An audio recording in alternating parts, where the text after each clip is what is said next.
Lu Hongmei had no daughters of her own. She completely doted on Tang Yinyin, custom-making beautiful clothing for her every single summer. This particular outfit was a long, pleated, pale blue maxi dress. It wasn't remarkably high fashion, but under no circumstances could anyone call it a look for a country bumpkin. Yuxuan, you are being incredibly impolite. Yi Shiren frowned deeply with clear displeasure, casting a thoroughly apologetic gaze toward Tang Yinyin. Tang Yinyin noticed that the exact second the female Li got a clear view of her face, she froze completely. A flash of suppressed resentment flitted through her features, but she hid her discomfort flawlessly. The moment Yi Shiren finished speaking, Lu Chengyi stepped forward, his brow furrowing instantly. Shiren, the sun out here is blistering. Your health is fragile, so stop wasting your breath on irrelevant outsiders. Tang Yinyin, her fists clenched tight. Unbelievable. She was thoroughly speechless and had absolutely no intention of enduring this nonsense anymore. While Tang Huai beside her looked ready to explode. Right at that moment, just as an unspoken war was about to erupt, an exhausted yet powerful voice sharply cut through the mounting tension. Everyone, apologies for the intrusion. Thieu 5 Viet stood by the curb, clad in a rumpled military uniform, his face lined with profound fatigue. He smoothly fished a green military identification card from his breast pocket. I am Thieu 5 Viet, squad leader of Squad 7, Platoon 2, Company 3, Regiment 1. 3rd Infantry Division of the F Military Region. I am responsible for rescue operations in Lu Town and neighboring villages. Behind him stood 2 young soldiers. Their uniforms were severely torn, their hands caked in dried blood, and soot blackened their fingernails and cheeks. Only their eyes burned bright, like torches piercing the dark. Oh my goodness, it's the rescue team. An ant nearby rejoiced instantly, eagerly rushing forward to crowd them. I knew the government wouldn't abandon us. Comrade, is our area the only one hit by the earthquake? When will communication be restored? Why are there only a few of you? When will the state build us new homes? Hearing the relentless barrage of questions, Thieu 5 Viet licked his dry, cracked lips. He began to patiently explain. Tang Yinyin listened closely from the side. The scale of this earthquake was catastrophic. The military region had completely lost contact with headquarters, forcing them to deploy immediate local forces to cities first while awaiting higher orders. The state definitely has emergency protocols.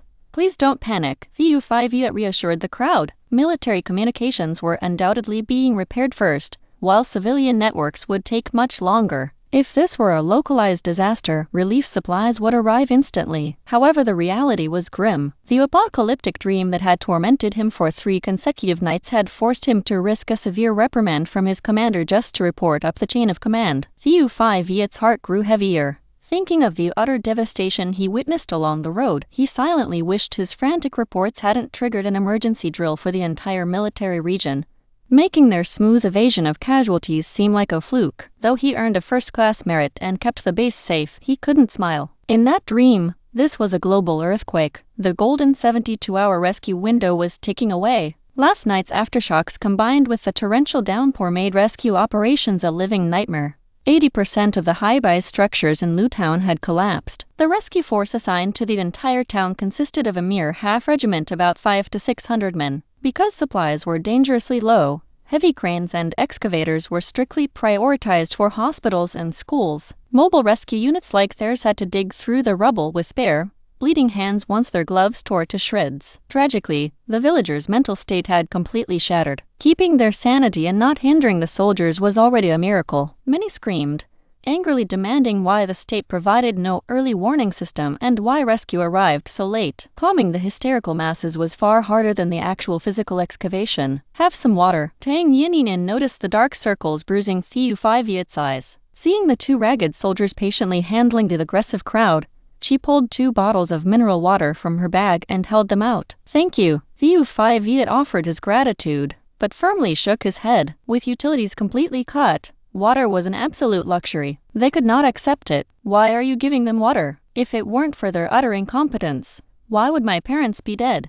Unexpectedly, a red-eyed youth charged out from the nearby funeral procession. He lunged forward, throwing wild punches and kicks at Thieu 5 Viet's unit. Li Bing frowned, swiftly restraining the frantic man, who immediately dissolved into hysterical wailing, trying to vent all his post-disaster trauma. Thieu 5 Viet seemed entirely desensitized to the violence. His gaze remained tranquil as he looked at Tang Yinyin and the villagers, his voice completely calm. Our unit is responsible for rescuing this village sector. If anyone has trapped family members, come find us." He saluted the crowd, methodically repeating his prior instructions. The commotion quickly drew a massive crowd. The funeral procession of 40 people split into 2 factions. Most wept silently, but a few began rolling on the muddy ground, screaming for a government explanation, demanding free housing reconstruction and massive financial compensation. The toxic emotion quickly infected Yishiren. The young female lead's eyes turned red, tears pooling on her lashes before spilling down. She bit her pale lips, her shoulders trembling delicately like a peach blossom swaying precariously in a storm. Behind her, Tang Yinyin turned away, carrying a small basin of water to signal the soldiers to wash their bloody hands while pulling out a bottle of antiseptic. Sweats licked her forehead, a few dark strands of hair clinging to her skin. Her clear eyes shone brightly, resembling a vibrant sunflower blooming under the summer heat. Nie Gen spotted this scene from a distance. Leading his crew down from the pickup trucks, he narrowed his eyes, flicked his cigarette butt away, and called out, "Yinyin." The man's deep, lazy voice rumbled across the clearing. Yishiren mistakenly assumed someone was calling her, lifting her head just as a single tear rolled down her cheek. Looking poised to land right at Nie Gen's feet, the grand villain instantly recoiled half a step in sheer disgust. Yishiren, Tang Yinyin turned around, facing the man who radiated a heavy aura of outdoor moisture. His short hair was damp, and he wore a black shirt with camouflage trousers. He had swapped his earring for a different color, which gleamed under the blistering sun just like his dark, pitch-black eyes. He marched straight to her side, naturally taking the antiseptic bottle from her small hands. His presence was overwhelmingly dominant. Before the 2 young soldiers could even process what was happening, their hands were firmly pressed into the water basin, cleaned, and thoroughly slathered with medicine. Because of his terrifying arrival, the agitated villagers instantly went mute. They subtly recoiled, staring at Nie Gen's crew with deeply uncomfortable, hostile glares filled with overt resentment, exclusion, and a trace of deep-seated fear. Tang Yinyin recognized that look. It usually belonged to gossiping old hens or superstitious villagers who believed the rumors that Nie Gen cursed women to death. But this time, the hostility from the victims' families was bizarrely intense. Last night, Zhao Hu and the rest of Nie Gen's crew were the absolute first to dive into the treacherous crater to save lives. Logically, these families owed them an immense debt of gratitude. Her gaze subtly shifted to Lu Chenyi standing nearby. Tang Yinyin increased her brows. Was the male lead behind this? Lu Chenyi maintained a perfectly serene expression, smoothly comforting the villagers not to vent their anger blindly. He acted entirely innocent, as if he hadn't spent the morning subtly guiding his cousins to shift the blame onto the harbinger of destruction, Nie Gen. Nie Gen finished treating the soldiers and stood straight, entirely indifferent to the venomous stares surrounding him. Thieu 5 stared intently at Nie Gen for several seconds. The more he looked, the more familiar the man became. Suddenly, he ventured, "Are you Captain Nie?" Tang Yinyin. The crowd. The grand villain remained silent. He gripped Thieu 5's shoulder, pulling him a dozen meters away from the crowd. They conversed in low tones. Tang Yinyin watched Thieu 5's expression morph from shock to pure excitement, repeatedly bowing to Nie Gen with deep respect. Moments later, Thieu 5 called out to his bewildered soldiers, "Lai Bing, Chen Yi, move out." Lai Bing blinked. "Huh?" Thieu 5 grinned. "Captain Nie has donated multiple trucks, a massive cache of food supplies, and a squad of men to assist our rescue operations." Lai Bing! Exclamation. Tang Yinyin was equally stunned. From a distance, she saw several massive, smoking tough guys driving small pickup trucks forward. The wind caught the edge of a heavy tarp, revealing crates of instant noodles and mineral water. There was even a truck hauling 2 live wild boars, massive, healthy, and weighing at least a few hundred pounds each. "Holy crap! Brother Nie is incredible," Tang Hui muttered, staring at the wild boars with the awe of an uncultured country hick. Once Thieu 5 and his men departed, the space around Nie Gen emptied out completely. He stood a short distance from Tang Yinyin, yet for some reason, he didn't march straight over to her like usual. He simply stood rigid, his dark eyes tracing the departing trucks. His back was immense and broad. The blazing sun illuminated him, casting him as a solitary, lonely mountain peak. An ant who had led the emotional rite earlier couldn't help but spit out a bitter, venomous remark. He has food, but refuses to donate to his own village, giving it to outsiders instead. Those wild boars belong to our Lu family village mountains anyway. Tang Yinyin was thoroughly disgusted. The harvest season had just passed, so who was actually starving? Furthermore, why on earth should he donate anything to you? Tang Yinyin spoke with crisp, biting clarity, emphasizing every single syllable. Did you participate in the rescue? Did you contribute to the country? Or are you his family member? You all scream that he's a harbinger of destruction. So if he gave you food, would you even dare eat it? Aren't you terrified of being cursed to death? Oh, look who's standing up to defend him. The middle-aged aunt didn't dare confront Nie Gen directly. Having stayed inside Lu Chengyi's shelter last night, she missed the revelation of the childhood betrothal. Seeing Tang Yinyin speak up, she assumed the girl was still the defenseless, simple-minded fool from before. She unleashed all her post-disaster rage onto her. Weren't you desperately chasing Lu Chengyi just a few days ago? Now that you see Nie Gen has wealth, you're immediately swapping targets? The second those words left her mouth, the expressions of everyone present turned wildly theatrical. Yi Shiren bit her lip, shooting a sharp look at Lu Chengyi. Zhao Sanbao cast a highly panicked glance at his boss. He saw Nie Gen's brows sink, a dark crimson flash tinting the corners of his eyes.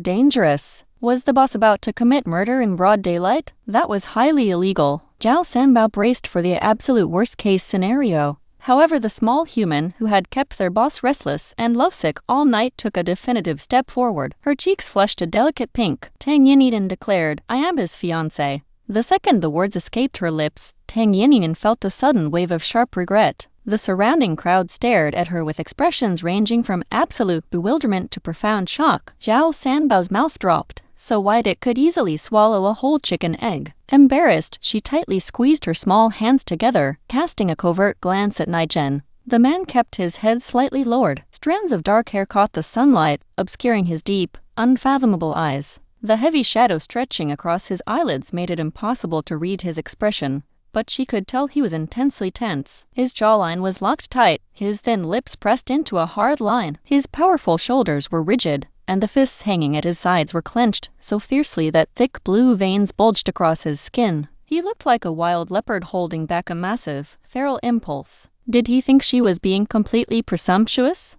Tang Yinyin bit her lip. Seeing the grand villain remain completely mute, she blinked rapidly to suppress the sudden prickling sting burning behind her eyes. She forced her gaze away, staring at the sun baking the muddy earth into dry, cracked terrain. The aunt quickly snapped out of her shock. Her eyes darted around maliciously as she prepared to unleash a barrage of vile mockery. How? What fiancé? You're just self-proclaimed. Who would have thought Nie Gen would react so violently to the insults thrown at his girl? The word self-proclaimed had barely left the malicious woman's mouth when the massive, mountain-like man moved. Nie Gen charged forward, clamped his iron grip around Tang Yinyin's wrist, and slung a heavy arm around her waist. He hoisted her straight off her feet, hoisting her up before spinning around to march deep into the wilderness. His strength was absolutely terrifying, completely betraying his calm exterior. His broad palms were trembling violently. The rough, callous texture of his skin chafed against her soft wrist, causing a sharp sting that instantly made Tang Yinyin's eyes flush red.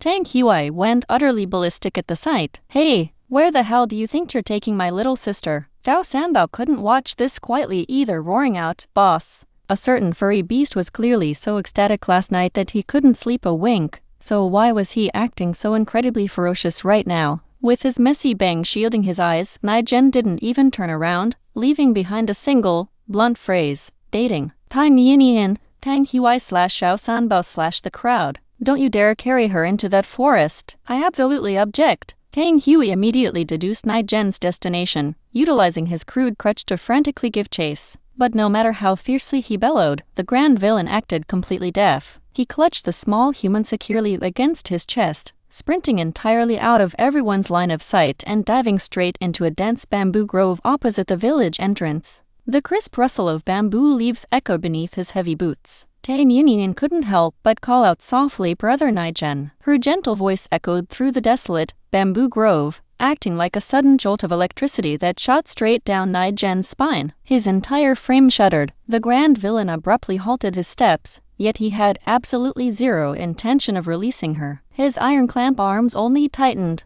locking her down even harder. Tang Yinyin whimpered from the suffocating pressure. "Let me down." Before she could finish her sentence, her peripheral vision caught a glimpse of Nie Gen's face. His thick eyelashes and pitch-black irises were thoroughly drenched in moisture. The corners of his eyes were completely flushed crimson. Unbelievable. He was weeping. Could it be that her public declaration of their betrothal had touched him so deeply that he broke down? Did this terrifying antagonist secretly possess a crybaby setting? Tang Yinyin froze in sheer shock. By the time her mind snapped back to reality, Nie Gen had already gently placed her down onto a long wooden bench hidden within the grove. The grand villain immediately seized her reddened wrist, his brow furrowing into a fierce scowl to mask a voice that was incredibly raspy from crying. His tone carried a mix of harshness and profound shyness. "How did you get hurt like this?" Tang Yinyin. She stared at him with an intensely complicated expression. "You did it." Nie Gen raised a brow, his face radiating pure disbelief. He vividly remembered how a gentle pinch to her cheek had made her cry last time, so he had deliberately used the absolute bare minimum of his strength today. His estimation wasn't wrong,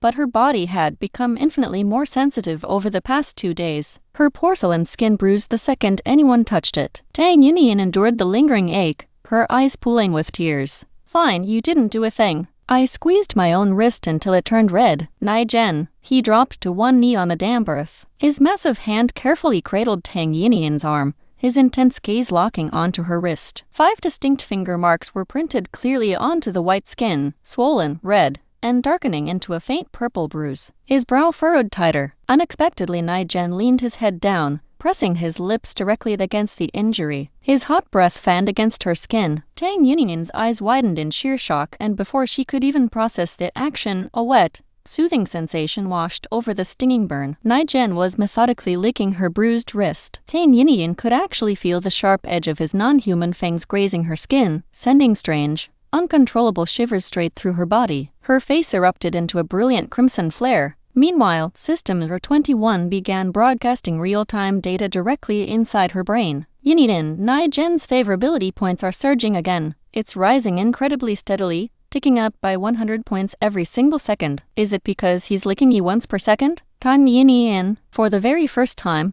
she forcefully blocked 021's signal, awkwardly attempting to yank her arm back. "What do you think you're doing?" Nie Gen clamped his grip tight, speaking with absolute gravity. "A traditional folk remedy. Saliva reduces swelling and pain. If you find me disgusting, you can lick it yourself." Tang Yinyin wore an expression that clearly said, "I have absolutely no idea what madness you're spewing." Nie Gen let out a low, rumbling chuckle. Seeing that her wrist was entirely coated and thoroughly wet, he deemed the treatment sufficient. He immediately reached down, intending to grab Tang Yinyin's leg. Tang Yinyin absolutely could not handle this anymore, shrieking, "I get it. When I go home later, I'll do it myself." Only then did the grand villain reluctantly cease his actions, smacking his lips with immense regret. Nie Gen didn't explain what this date actually entailed, and Tang Yinyin didn't push for answers either. She simply allowed him to hoist her onto his back, carrying her deeper into the dense mountain forest. The entire way, the rhythmic, thunderous thumping of the man's heartbeat echoed against her chest. Eventually, he placed her down onto a lush patch of grass bordering a crystal-clear mountain stream. Nie Gen stood tall,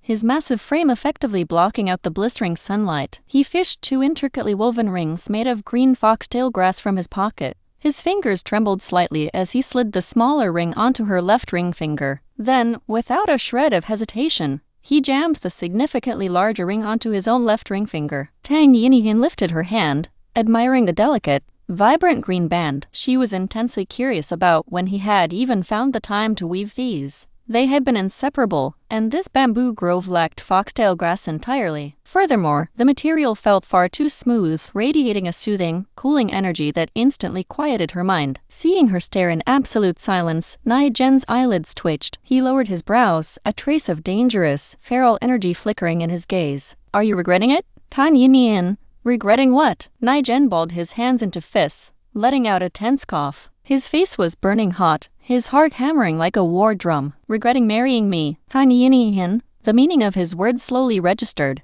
and a brilliant blush crept across her cheeks. She had merely claimed to be his fiancé to shut up a gossiping hag. So when had she ever agreed to marry him? The midday summer heat was blistering, even up on a mountain that had just been washed by a torrential storm. Tang Yinyin felt the clear stream water before her evaporating under the intense sun, emitting a thick, hazy mist. The mountain breeze swept through, carrying the radiating heat from Nie Gen's body and slamming it straight into her face. Within moments, her face was thoroughly flushed from the heat. Because their definitions of fiancé were vastly different, Tang Yinyin gently stroked the cooling grass ring, speaking tactfully. "We haven't even had an official engagement ceremony yet, so at absolute best, she was a temporary fiancé. As for actually marrying him, she hadn't given it a single thought." Nie Gen sat down on the grass beside her, his posture so rigid his spine formed a perfectly straight line. The golden sunlight dappled across his short hair, making it appear as soft as animal fur. Hearing her words, his dark brows softened. His deep, magnetic voice rumbled through the air, carrying a trace of pure shyness mixed with absolute determination. "I understand." Tang Yinyin. "Understand what?" She leaned her head up in utter confusion. Unexpectedly, Nie Gen tilted his upper body inward at that exact second. Before she could react, the physical distance between them vanished entirely. They were inches apart. At this extreme proximity, she could clearly see the small, jagged scar cutting diagonally through his right eyebrow. It added a fierce, wild edge to his otherwise handsome features. She wondered when he had sustained it. Perhaps due to the sweltering heat, his lips were exceptionally red. Even though they were pressed into a tight line, the small mole gracing his lip looked intensely alluring. He was clearly incredibly anxious, his lips drawn taut, his dark irises reflecting nothing but her tiny silhouette. This was the first time Tang Yinyin had scrutinized the grand villain's stunning appearance from such a short distance. Even though the flashing glint of the black obsidian earring in his left ear slightly stung her eyes, she couldn't resist looking a few seconds longer. Nie Gen was burned by her intense gaze, his massive muscles locking up instantly. A heavy, ragged breath escaped his throat. His thick lashes shuddered as he narrowed his eyes. Planting one massive palm onto the earth, he slowly leaned his weight forward. The scorching heat of his breath blasted her face. Tang Yinyin abruptly ducked her head, frantically pretending to smooth down the pleats of her maxi dress. Nie Gen. His face darkened instantly. He grit his teeth, his voice dropping into a harsh hiss. "I'm not allowed to kiss you?" Tang Yinin's face burned scarlet, remaining completely mute. Nie Gen took a massive, deep breath, his palms slick with nervous sweat. He instinctively reached into his pocket for a cigarette, but forcefully shoved it back down. He marched over to the edge of the stream, scooping up massive handfuls of icy water and slamming them straight onto his face. Water cascaded down his sharp brows, pooling in the elegant dip of his collarbones. It thoroughly soaked his black tank top, rendering the fabric translucent to expose the rock-hard contours of his chest and lean waist. Tang Yinin's gaze accidentally drifted lower, tracking past the grand villain's waistband. The second she processed what was clearly visible even without any active stimulation, every ounce of color drained from her face. She quickly gathered her skirts, retreating into a patch of dense shade nearby. Her warm sweat instantly transformed into cold, prickling dread. She frantically questioned 021, "If I dump Nie Gen right now and go offer myself to Lu Chengyi as a substitute, what are my chances of survival?" 021. Exactly 0.1%. As a mechanical system, it couldn't comprehend why its host had suddenly experienced a total change of heart, but it methodically calculated the statistics and firmly advised against it. Tang Yinyin coiled her legs close, caught between tears and laughter. Though she had interacted with Nie Gen multiple times, she had never considered the physical realities of romance. Now that she noticed the sheer scale of the man, she realized her big brother was entirely right. They were fundamentally incompatible, at least in terms of raw physical dimensions. Nie Gen noticed her sudden withdrawal. Shaking the excess water from his hair, he strode over and sat down on the grass directly before her. He naturally gripped her arm, his movements incredibly gentle. "Does your wrist still hurt?" That made no sense. Even in his human form, his saliva possessed supernatural healing and anti-inflammatory properties. Could it be that he hadn't applied enough? Nie Gen scowled, staring intently at her pale wrist. The heat that had briefly subsided inside him flared up with renewed violence. His eyes burned like open flames.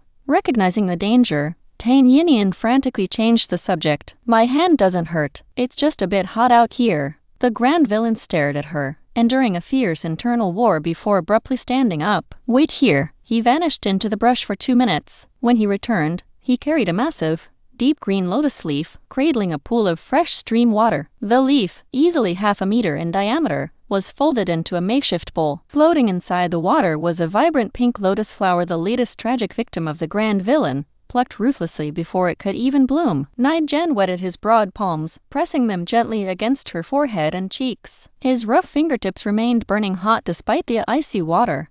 Tang Yinyin felt his touch, but instead of cooling down, her temperature skyrocketed. "Let me do it myself." She caught his massive hand. She scrambled down to the stream bank to wash her own face. She had functional limbs. She was merely fragile, not paralyzed. Nie Gen looked distinctly disappointed. He walked over, dumping the water and the lotus flower into the running stream, then shoved the giant lotus leaf directly into her arms to act as a parasol. Once the cool water fully dissipated the external heat from her skin, she looked up at him. "When are we going back?" Though she felt they had just arrived, 021 informed her that over an hour had already ticked by. It was nearing noon, and her stomach was beginning to rumble. Nie Gen watched her look up at him under the fierce sun, tiny beads of sweat gracing her brow. He forcefully suppressed his desires, grunting, "Let's go." Tang Yinyin caught the clear disappointment dripping from his voice. She wanted to laugh, but firmly refused to let him carry her back. The impending apocalypse would only grow more brutal. She needed to adapt to physical exertion. Nie Gen's expression grew progressively sullen. He walked beside her, his long arms swinging back and forth as if by pure accident. His long fingers would repeatedly graze against her hand. Whenever she glanced over, he would put on a perfectly blank, innocent face, thoroughly enjoying his childish game without a hint of fatigue. Tang Yinyin was subjected to this blatant freeloading multiple times within 100 meters. She feigned absolute ignorance, silently quickening her pace. Just as they neared the exit of the bamboo grove, the grand villain finally snapped. He smoothly pinned her against the trunk of a massive camphor tree. The lazy demeanor vanished completely from his features. Yinyin, the corners of his long eyes flared crimson, his voice incredibly thick and hoarse. "Let me hold you once." Staring at his lowered lashes, his jawline locked tight from pure restraint, and his dark eyes brimming with absolute devotion and desperate craving, her heart skipped a violent beat. She forced herself to ignore that other abnormal factor. After a fierce mental struggle, she managed to squeak out, "Step back a bit, I'll hug you." Nie Gen's heart flared with scorching heat. He feigned obedience, retreating exactly half a step. Tang Yinyin rubbed her burning ears, staring at the massive man. She suddenly realized she had absolutely no idea where to even place her hands. After a long hesitation, she opted for the most standard frontal embrace. One arm hung loosely, while her other hand lightly patted his massive back in a thoroughly polite, routine fashion. Nie Gen's eyes darkened instantly. The exact second her body drew near, he leaned his frame down, his long arms sliding beneath her thighs. He hoisted her legs straight up. Tang Yinyin lost her balance entirely, tumbling forward and instinctively locking her arms around his neck. The grand villain took 2 massive strides forward. He planted one heavy boot onto a protruding tree root, bouncing himself like a tuxedo-clad gentleman executing a flawless tap dance at a grand gala. Immediately after, he loosened the grip supporting her knees. Tilting his torso forward, he locked a single, iron arm around her waist, crushing her against him. Her body dropped with the sudden movement. Tang Yinyin found herself straddling his thigh, locked into an incredibly solid, unyielding embrace. She felt as though she had crashed full speed into a solid block of iron. Her entire body ached from the impact, and tears instantly leaked from her eyes. Her nose was completely filled with the crisp, cool scent of tobacco radiating from Nie Gen's skin. It was so overwhelming she wanted to cough. Tang Yinyin's eyes flushed red. She bit her lip forcefully to suppress the chaotic hammering in her chest, desperately refusing to let their very first embrace be ruined by a bad memory. She endured the pressure for a long moment, yet the grand villain showed absolutely zero signs of letting go. On the contrary, she felt his iron grip tightening around her with every passing second. What will Tang Yinyin do to escape this overwhelming, ironclad hug? The heavy pressure crushed down. Pain flared. Tang Yinyin couldn't take it anymore. She opened her mouth to protest. Unexpectedly, something slid past her thigh. A snake. Nie Gen grit his teeth. His heart hammered wildly. He hoisted her small frame higher against his chest. Heavy breaths rattled his lungs. He desperately tried to manage the ill-timed gun that had just reared its head. Tang Yinyin froze. Her face turned stark white. She genuinely believed a reptile was crawling on her. "Is it venomous?" Her voice trembled with panic. "Brother Nie Gen, did you get bitten?" Hearing her call his name made Nie Gen's eyelids twitch. He squeezed out a few words with immense difficulty. "Not venomous. Just a rat snake. I already snapped its neck." Tang Yinyin finally let out a long breath. "Throw it away then. Put me down. Let's go home." Nie Gen remained completely silent. "Wait a moment," his voice rasped. "Let me handle it first." Tang Yinyin waited in silence. Nie Gen bared his non-human fangs. His dark eyes turned utterly black. Right at that moment, a sharp boulder manifested right beside him. Without a shred of hesitation, he slammed his bare fist into the stone. Splintered knuckles. Blood smeared across the rock face. He struck it dozens of times. Finally, the excruciating pain forced the raging gun to lose its fire. The bleeding slowed. Nie Gen exhaled a heavy breath. Face completely blank, he tossed the ruined stone aside. The snake escaped, he said calmly. By the time Tang Yinyin followed the grand villain out of the dense forest, it was already 1:30 in the afternoon. The dark storm clouds had vanished completely. A blistering, merciless sun baked the parched earth. Even the cicadas in the trees were too scorched to cry out. Nie Gen escorted Tang Yinyin back to her doorstep. Looking distinctly self-conscious, he pulled out 2 crimson strings. He carefully threaded the magical foxtail grass ring and slung it securely around her neck. A text message buzzed on his phone. His expression darkened instantly. Skipping lunch at the Tang household entirely, he utilized his massive height advantage to lean over. His lips brushed gently against the black hair near her ear. Then he spun on his heel and vanished. Tang Yinyin's cheeks flushed a brilliant scarlet. She lightly touched the cool grass ring. Turning around, she ran directly into the profoundly resentful glare of Tang Huai. He sat under the eaves of her courtyard, holding a battered umbrella. He looked exactly like a wilted cabbage struck by frost. Must be nice.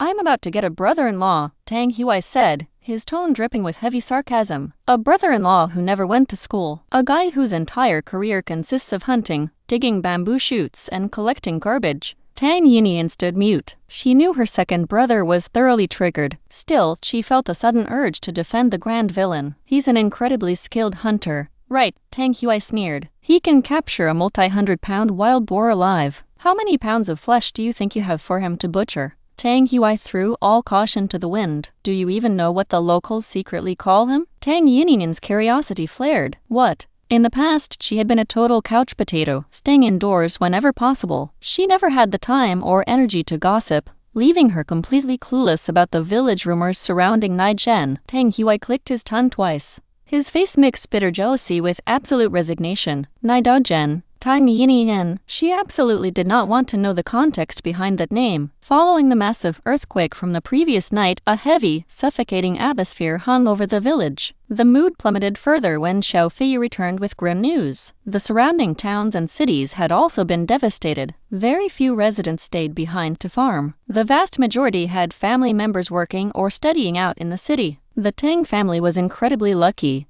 Their house hadn't collapsed. They could still cook a hot meal at noon. Dozens of neighbors weren't so fortunate. Their homes were reduced to rubble. Even if they had rice, they had no way to cook it. They couldn't manage a single hot bite. Fortunately, traditional earthen stoves were common in the countryside. The harvest season had just ended. Several families pooled their ingredients to cook together. For the time being, survival was manageable. The Lai brothers, Dog Gu and Gu, used to work in construction. They knew how to build structures. The duo stepped up, rallying a massive crowd of villagers. Braving the blistering heat, the mob swarmed toward the small ponds and rivers to dig up yellow mud and clay. They mixed the mud with salvaged debris from the collapsed houses. It was barely enough to piece together a temporary room or two. It couldn't compare to their old homes. Still, it beat sleeping on the bare dirt. Given the current global chaos, waiting for government aid would take forever. Saving lives was the state's top priority right now. The Tang family pitched in to help. However, they refused to take any of the dug-up clay.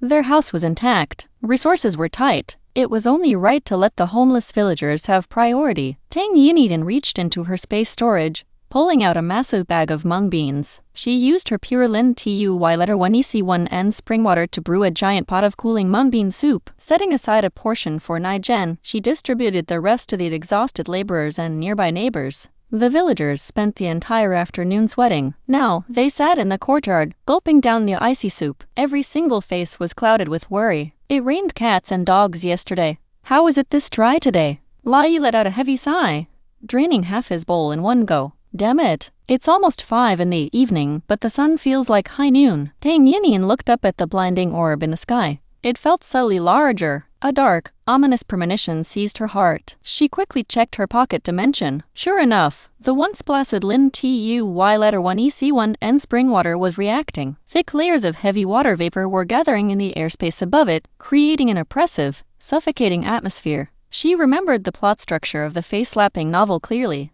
Following the global earthquake, the very next disasters were a catastrophic drought and a sweeping plague. But the earthquake had only hit yesterday.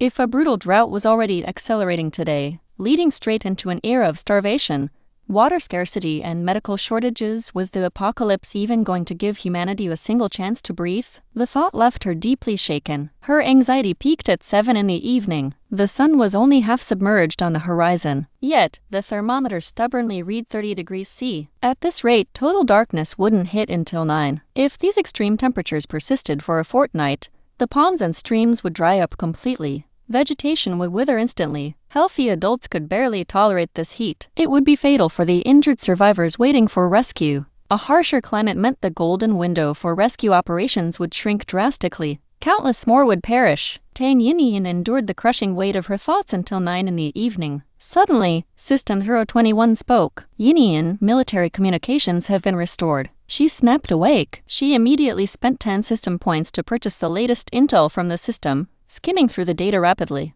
A massive weight lifted from her chest. Her previous efforts weren't in vain. The spiritual energy and accumulated points she spent to broadcast the early warning had worked. Several major military installations and provincial earthquake bureaus had taken note. They had prepared in advance. No one had anticipated the sheer scale of the disaster, which caused the initial delay. Now, a full day later, emergency military lines were operational. Helicopters and rescue units were mobilizing across the nation. Local governments were organizing active relief efforts. The future would be brutal, however hope still remained. Tang Yinyin exhaled deeply. She faintly grasped how to utilize her S-rank skill, hope. Guided by a sudden instinct, she lowered her gaze. A translucent, flickering flame ignited at her fingertip. Following her gut, she flicked her hand toward the courtyard entrance. Boom! Direct hit. It landed squarely on the grand villain, who had just pushed the gate open. Tang Yinyin. The transparent flame sank directly into Nie Gen's chest and vanished. Tang Yinyin froze. Total panic set in. Nie Gen noticed her stiff posture. He raised a dark brow. What's wrong? He marched into the courtyard, carrying a basket filled with plump, crimson wild berries. Why are you staring at me like that? Seeing him completely unharmed, Tang Yinyin let out a quiet sigh of relief. Still, a seed of doubt remained. Hope was an S-rank skill. It lacked offensive power for normal humans, but Nie Gen was the author's designated villain. A buff meant for ordinary people might act like a toxic poison on an antagonist. Tang Yinyin looked around the dim courtyard, lowering her voice. Brother Nie Gen, can you come into my room for a moment? Nie Gen blinked. It's not convenient out here, she murmured. She needed to inspect his body for abnormalities. Twilight hadn't faded completely. The neighbors were still chatting loudly next door.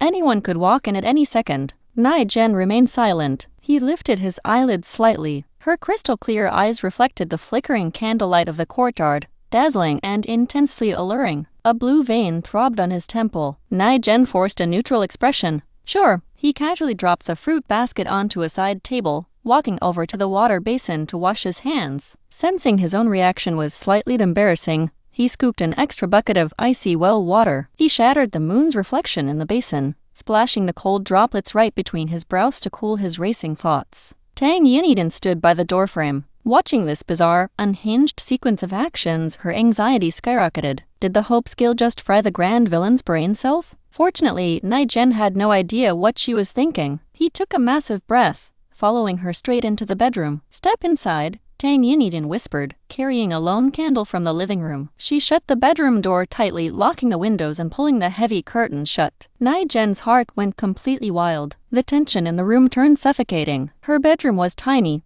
barely over 10 square meters. The earthquake had tossed the furniture around. She had only managed to clear half the mess, leaving the space looking chaotic. Her single bed normally felt adequate. Now, with a man standing at least 1.9 meters beside it, the bed looked like a toy. The entire room felt incredibly cramped. Tang Yinyin stood in the silence for a moment. She set the candle on the desk, turning to face him. Brother Nie Gen, can you take off your shirt? Nie Gen's breath hitched. His thick brows slammed down. Shock, confusion, and a sudden flare of raw ecstasy flashed across his features. After a tense silence, he ground out a single question. Are you sure? Tang Yinyin nodded firmly. Nie Gen's palms were slick with sweat. His long fingers gripped his collar. A man who usually didn't care about societal rules suddenly looked intensely shy. His face burned hot like dry straw catching fire. He sat on the edge of the mattress, fumbling uselessly with the buttons. Out of sheer frustration, he simply ripped the fabric open. Tang Yinyin, 3 buttons flew off instantly. Seeing his shirt about to be ruined completely, she quickly grabbed his destructive hands to stop him. She sat down beside him. Under the flickering, dancing candlelight,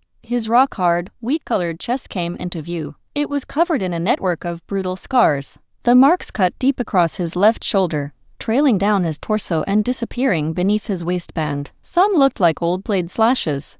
Others resembled puncture wounds. They formed a rugged, uneven pattern that enhanced the dangerous, feral aura of his physique. There were no fresh wounds. Still, seeing a particularly deep puncture scar near his heart made Tang Yinyin frown. She reached out, her soft fingers lightly tracing the jagged mark. Before she could speak, the grand villain went entirely rigid. He bolted upright like a wild animal whose fur had been rubbed the wrong way. "Do you even know what you're doing right now?" His voice rasped with dangerous, barely controlled fury. He looked terrifying, fierce. For the very first time, Tang Yinyin felt the true danger of the grand villain. Yet, she felt zero fear. She kept her eyes locked onto the map of scars covering his chest. She asked softly, "Did these hurt?" Nie Gen froze. His breath caught in his throat. He realized she wasn't teasing him. She was genuinely checking his injuries. The sudden wave of disappointment vanished, replaced by an overwhelming, intoxicating sweetness that flooded his chest. He sat back down on the edge of the mattress. For the first time in his life, he lied. "It hurts a bit." Tang Yinyin felt a pang of pity. She opened her mouth to comfort him. Suddenly, the grand villain leaned close, his deep voice rumbling directly against her ear. "It stops hurting when you touch it. Why don't you touch it again?" Tang Yinyin. He was perfectly fine. Loud knocks suddenly rattled the front door. Her cheeks exploded in a fierce blush. She hissed at Nie Gen to stay quiet, scrambling up to open the door. Tang Hui stood on the threshold, holding a flickering candle. With a half-naked man hiding in her room, Tang Yinyin's voice trembled with guilt. "Be big brother." Tang Hui didn't see Nie Gen in the room. He spoke up. "Yinyin, clean up your bedroom quickly." "Huh? We were just out front discussing sleeping arrangements," Tang Hui explained. "Uncle Dog Goo's family has 4 people. Uncle Goo's family has 4 too. That's 8 people total, aside from 2 ants. They're all grown men." Tang Hui paused. "Your courtyard is the only place left with floor space. Tonight, eldest brother, dad, and I will crowd together. The other men are sleeping outside in the yard. Mom said she and the 2 ants will take your bedroom. 2 on the bed, the ants on the floor." "I see," Tang Yinyin murmured. "Hurry and tidy up," Tang Hui urged. "Mom and the ants are washing up. They'll be over right after." Tang Yinyin nodded. The moment her brother left, she let out a heavy sigh. She hated sharing her sleeping space. The room was tiny. Cramming 4 people inside meant navigating an obstacle course just to use the restroom at night. However, the situation was critical. She had to endure it. Nie Gen glanced at her narrow bed. He completely forgot how he had squeezed onto that exact mattress with Tang Yinyin the previous night. "The bed is tiny," he grunted. "How can 2 people sleep there?" "We'll manage," Tang Yinyin replied. Nie Gen raised a brow. He didn't disrupt her chores anymore. Turning around, he marched into the courtyard to fetch well water, thoroughly washing the basket of wild berries. When Tang Yinyin finished tidying and stepped outside, she found the grand villain sitting on her swing. He was chewing on a raspberry. His massive, towering frame forced his long legs into a pitiful, cramped bend. The swing normally swayed easily under her weight. Beneath him, it looked like a rigid, tiny stool. It didn't budge an inch. Seeing her approach, Nie Gen stood up with the basket. He strode over, presenting a berry with a tiny bite taken out of it right to her lips. "This one is sweet." Bright red juice glistened on the fruit. Tang Yinyin opened her mouth and took a bite. The crimson liquid burst onto her tongue. Before she could taste any sweetness, Nie Gen's wrist twitched. The juicy berry slipped from his fingers, plunging straight into the dirt. "Tang Yinyin," hands lipped, Nie Gen muttered. He snatched another raspberry, testing it with a small bite. Extremely sour. Not sweet at all. He popped the whole thing into his own mouth, then reached for another. Tang Yinyin watched him eat 5 or 6 berries in a row. His thick brows knitted closer. His expression grew increasingly fierce. By the 12th sour berry, Nie Gen was visibly irritated. His gaze turned murderous.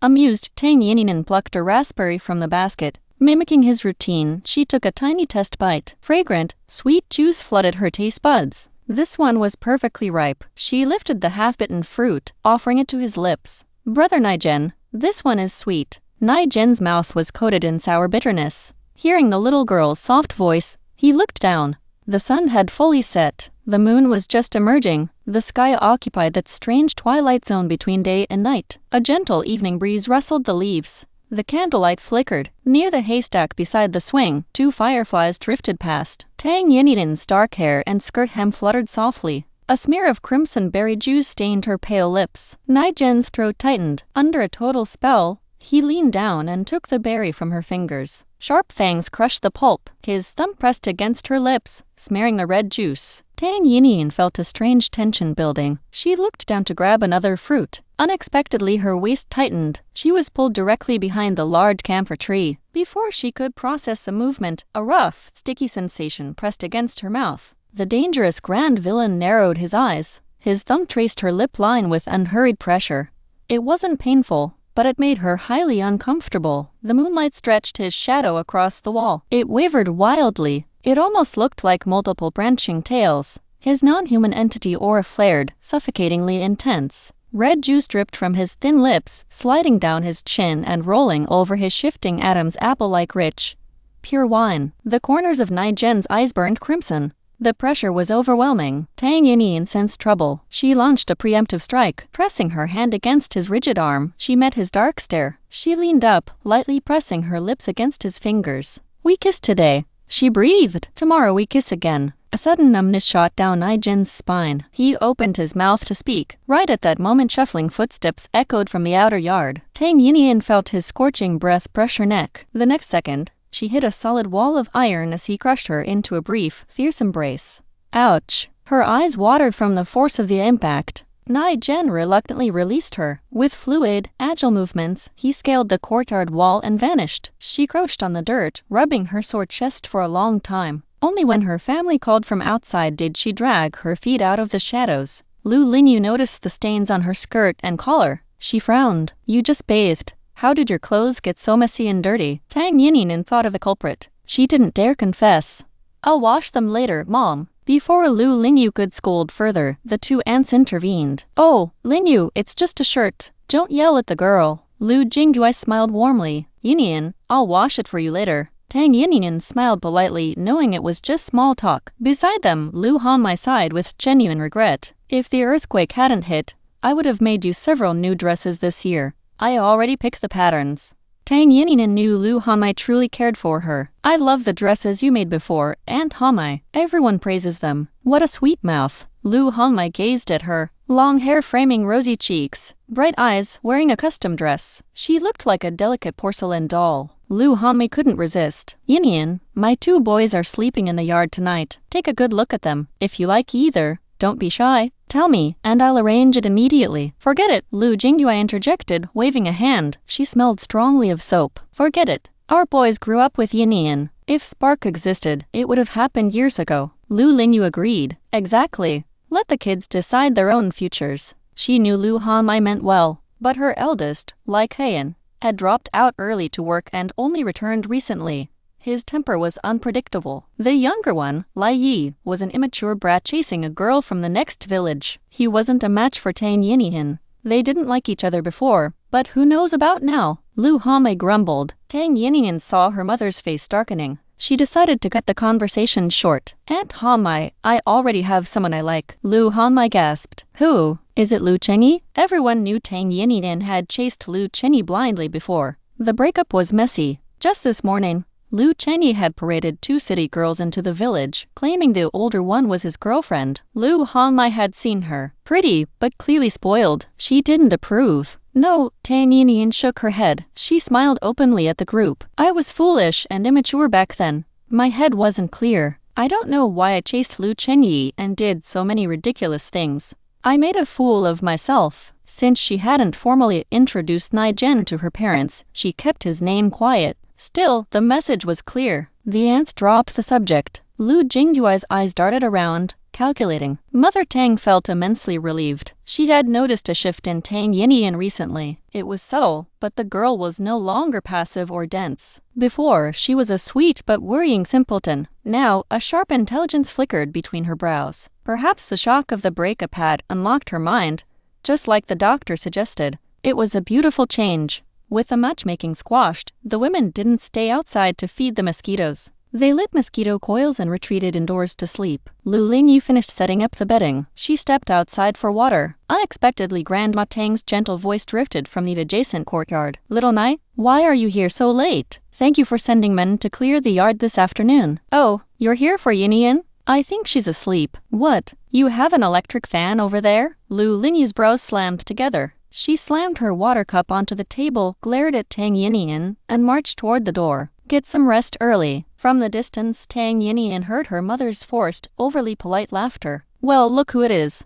Little Nai is here." Tang Yinyin smiled. She wondered why Nie Gen hadn't gone home. She wanted to see him, yet the memory of his rough thumb on her lips made her cheeks burn. Part of her hoped he would stay away. An hour ticked by in her internal debate. The ants were fast asleep, snoring softly. Tang Yinyin fought off her own drowsiness by chatting with System 021, yawning repeatedly on the mattress. She assumed she was stuck here for the night. Suddenly the door creaked open. Lu Lingyu walked in, carrying a massive suitcase. Mother Tang stared at the sleeping ants on the floor with a complex expression. She lowered her voice to a whisper. "Yinyin, pack your clothes. You're staying at Nie Gen's place for now." Tang Yinyin, her sleepiness vanished instantly. "Why?" Lu Lingyu merely smiled, a profound look in her eyes. She stroked her daughter's hair. "Your father and I just want you to have a good life." "Mom," Tang Yinyin's voice rasped. She packed her things quickly. Walking into the main courtyard, she found the entire family awake. Even Tang Huai, who usually detested Nie Gen, stood silently. He managed a stiff smile.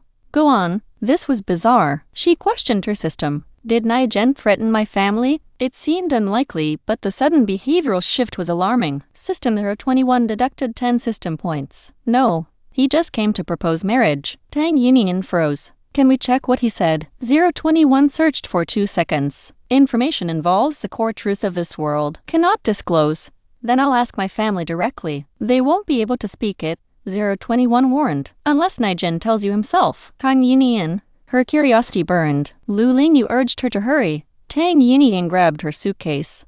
Before she crossed the threshold, second brother Tang Nam patted her head. "Come home early tomorrow." The door clicked shut behind her. Tang Yinyin looked up. Under the pristine moonlight, the grand villain leaned against a massive, pitch-black motorcycle. Who would have thought he had changed into a sharp, tailored black suit? The tie around his neck was fastened impeccably tight. A lit cigarette rested between his fingers. The glowing ember illuminated his face in fitful shadows. Puffs of smoke dissolved into the unpredictable night wind. Nie Gen's narrow eyes shifted lazily, the moment his gaze landed on her. A brilliant galaxy seemed to ignite in his dark irises. He stubbed out the cigarette, flipped on the motorcycle's blinding headlight, and strode toward her. His leather shoes clicked rhythmically against the muddy earth. With the harsh light behind him, Tang Yinyin noticed the details. He had removed his earrings. Someone had meticulously filled in the scar splitting his eyebrow. His lips gleamed with balm. His short hair was lacquered into a perfect style with hair gel, and a layer of light foundation covered his face.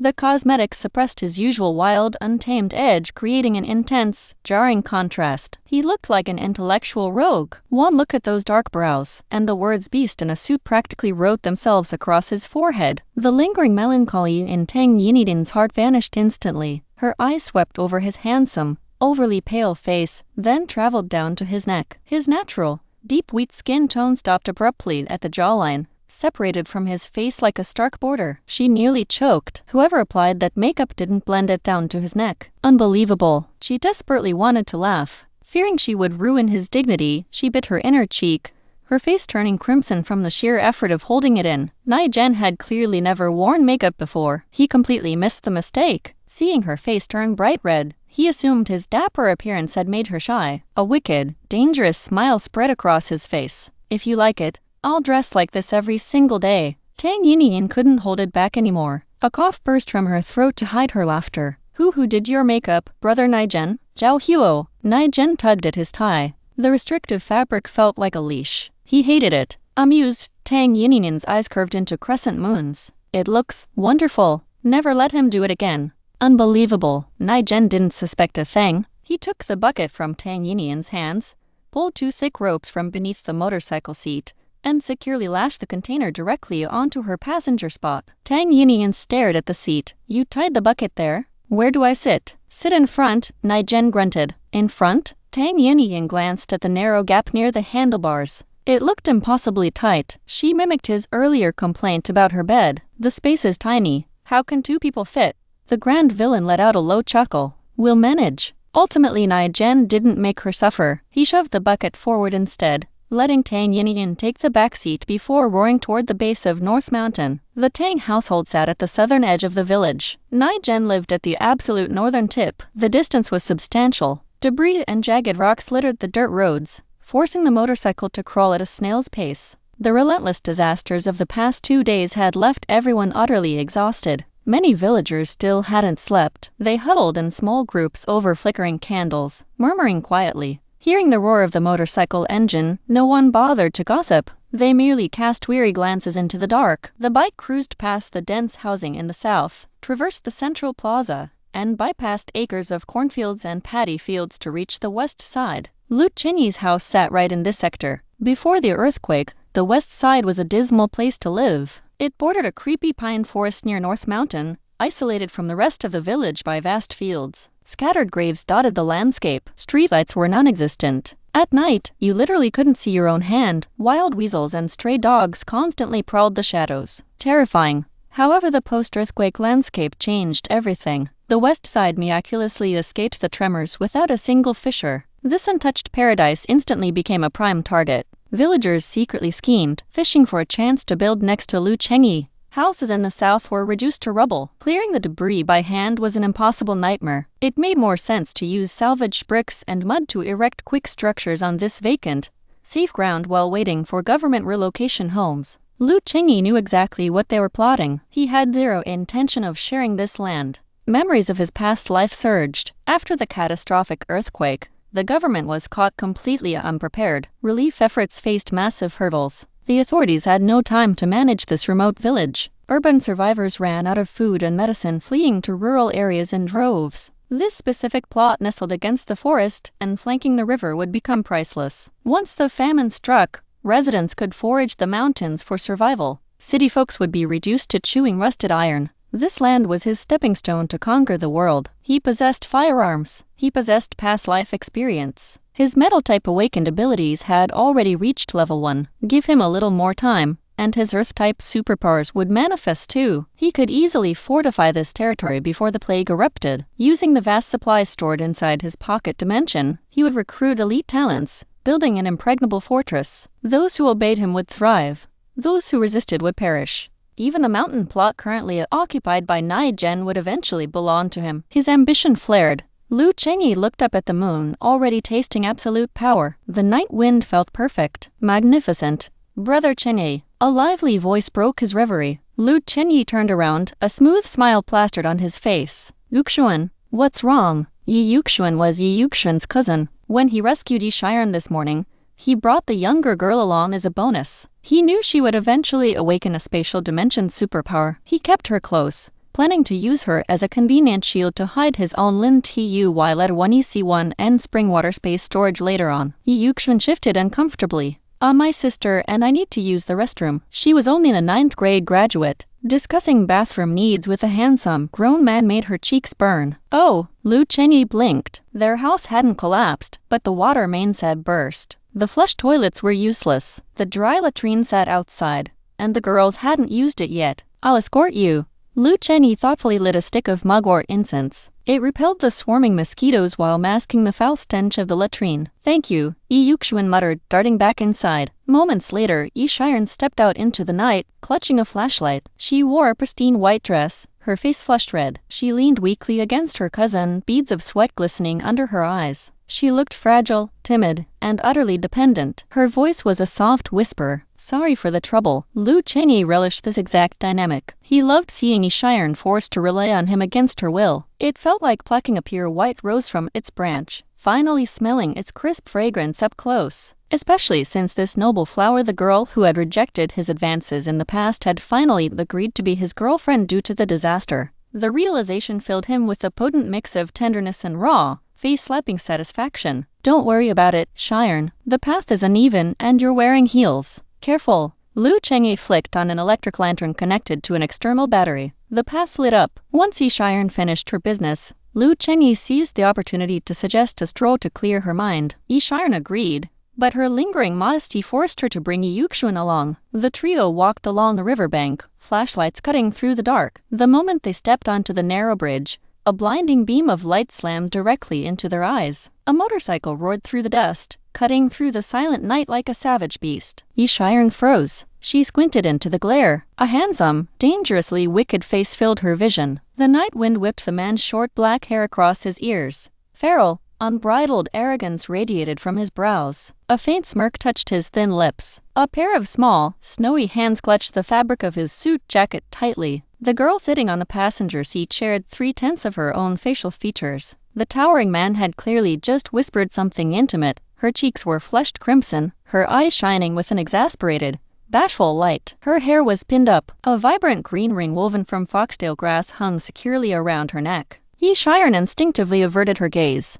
The memory of the man's disgust when he looked at her this afternoon surged back. An uncomfortable knot tightened in her chest. She was merely uncomfortable. Lu Chengyi, however, exploded. His fury was a pan of boiling oil struck by a splash of ice water. He stood rigid in the center of the path. He had zero intention of moving. The bridge was incredibly narrow, flanked by tight railings. 3 people side by side blocked it completely. Unless Nie Gen planned to run them over, the motorcycle was stuck. Tang Yinyin spotted the male protagonist immediately. The smile on her face stiffened. She genuinely couldn't comprehend why these people kept asking for trouble. Well, what a coincidence, Tang Yinyin. Out for a stroll with your fiancé? Lu Chengyi's smile didn't reach his eyes. Shiren and I were just doing the same. He shot a venomous, provocative glare at Nie Gen. It's pitch black. Where are you taking her? Nie Gen planted his long legs on the dirt. His eyes turned ice cold. 2 words. Get lost. Lu Chengyi didn't budge. His eyes locked onto Tang Yinyin. Heh, your taste in men is truly pathetic, Tang Yinyin. Picking a common thug, don't you know how many people he's cursed to death? Yesterday's aftershock wouldn't have killed so many if his bad luck hadn't triggered it. Tang Yinyin, the grand villain, killed the engine. The edges of his eyes flushed a dangerous red, a low, menacing chuckle vibrating in his throat. Tang Yinyin quickly messaged 021. Is the male lead brain damaged? He didn't even love her. He merely viewed her as a convenient tool and a substitute. Yet here he was, throwing a tantrum because she was with Nie Gen. Talk about overstepping. She wanted to avoid the main couple entirely, but this guy insisted on barking. Since she was already aligned with the grand villain, offending the protagonist meant absolutely nothing. What business is it of yours? Before Nie Gen could dismount, Tang Yinyin wrapped her arms around his lean waist from behind. She pressed her face flat against his solid back, determined to suffocate the male lead with jealousy. Lu Chengyi, let's be real. I never liked you. Those past actions were just me practicing my acting skills. I planned to become an actress. Didn't you realize? She didn't give him room to breathe. Curving her lips into a bright smile, her gaze swept over the silent girl beside him. Her tone dripped with mock pity. I'm deeply sorry for breaking your heart so badly. I had no idea you'd find a girlfriend who looks so much like me just to cope. Boom. Total reversal. She effortlessly dumped the substitute label straight onto Yishiren's head. Lu Chengyi's mental state collapsed instantly. What the hell are you babbling about? He whirled toward the girl beside him. Yishiren's face was stark white. Her eyes closed tightly, her fragile frame swaying as if about to shatter. Tears brimmed in her eyes. She cast a look of sheer disbelief at Tang Yinyin, choking out a faint. So that's how it is. Like a pure white flower trampled by a malicious villainess, she bit her lip, stubbornly holding back her tears. She ripped off her high heels, spun on her heel, and sprinted off the bridge barefoot, her long hair streaming in the wind. She looked weak, but her running speed was incredibly fast. Lu Chengyi's face contorted with raw rage. He desperately wanted to strangle Tang Yinyin on the spot, but he had to chase his fleeing prize. His voice panicked. Shiren, let me explain. The couple vanished into the dark, leaving only Yi Yuxuan behind on the bridge. The young girl trembled with fear, yet she summoned her courage to glare at Tang Yinyin. You bullied my sister. She was right about you. You're a fake, malicious woman. Tang Yinyin. She knew Shiren disliked her,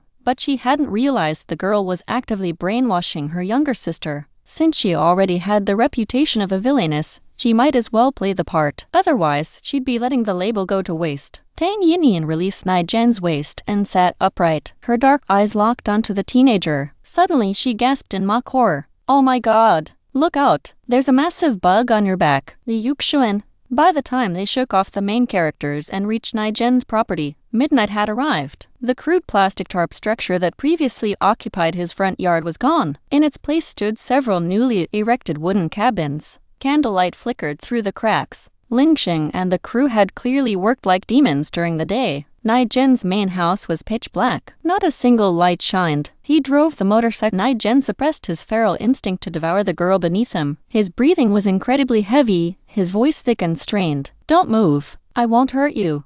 He paused, stubbornly adding a ridiculous excuse. This is how young couples sleep. Midnight arrived. The moon hung exceptionally high in the pitch-black sky.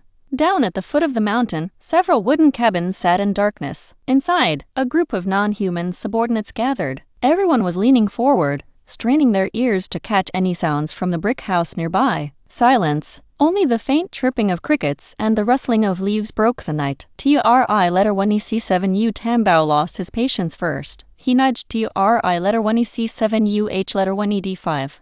H letter 1ED5 T letter 1ED. "Didn't you say tonight was the boss's wedding night?" He grumbled under his breath. "Why is it so quiet?" TRI letter 1EC7U H letter 1ED5 scratched his head. This makes no sense. They had been back for over 30 minutes. Had the boss failed to handle Tang Yinyin? Or was the boss just all show and no substance? Did he have a functional problem down there? Every non-human entity in the room shared that exact scandalous thought. They had known their leader for years. Because of his special bloodline, he never suffered from mating seasons like other beasts. He had never shown a shred of interest in any female. Before Tang Yinyin appeared, he was just a cold, emotionless rock. No desires. Zero primal needs. The realization that their terrifying boss might actually be impotent filled the room with a suffocating silence. B letter 1E A1CHKHUY letter 1EC3N was the most wicked. He burst first. PFFT haha, the boss can't do it. Haha. The laughter echoed.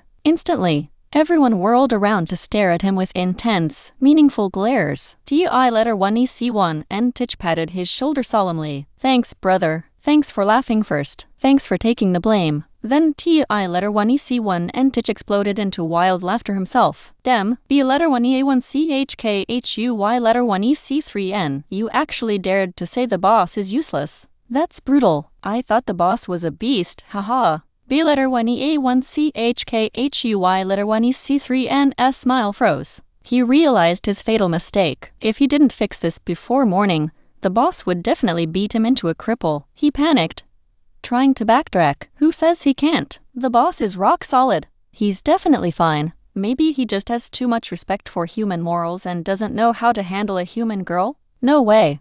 Isn't that supposed to be pure instinct? In the corner, a refined-looking teenager blurted out his objection. Unexpectedly, Haing-Su realized a deeper mystery. "Hey, seniors, do any of you actually know the boss's true form? He had transformed very late, only succeeding last year. After wandering the black markets for weeks, he was nearly beaten to death for his spiritual energy. As an illegal mutant, he only obtained a legal ID card after the boss rescued him and brought him into the Special Dangerous Species Containment and Management Bureau. But by then, Nie Gen was already the undisputed leader. For over a year, no one had ever seen him reveal his true beast form. The question sparked massive curiosity. The crowd huddled closer, whispering. B letter 1E A1CHKHUY letter 1EC3N chimed in. TI letter 1EC1N Titch, and I transformed 3 years ago. TRI letter 1EC7U Tambao shrugged. H letter 1ED5 T letter 1EED, and I have followed the boss for 7 years. 5 years for me. TR letter 1EA7N Ngu, the oldest veteran, frowned in deep thought. I joined 15 years ago. Back then, the boss looked like a 12-year-old human boy. But he was already in human form. In other words, even TR letter 1EA7N Ngu didn't know Nie Gen's original species. TR letter 1EA7N Ngu suddenly remembered something else. When I arrived, he wasn't the leader yet. There was a previous commander. Supposedly, that old master had lived for thousands of years. His cultivation was insanely deep. B letter 1EA1CHKHUY letter 1EC3N gasped. Thousands of years? Only a dragon could live that long, right? During the recent eras of declining spiritual energy, environmental resources were incredibly scarce. Normal animals who managed legal transformations before the nation's founding received some heavenly favor, extending their lifespans to a century at most. Illegal mutants who failed to join the Special Bureau faced a grim fate.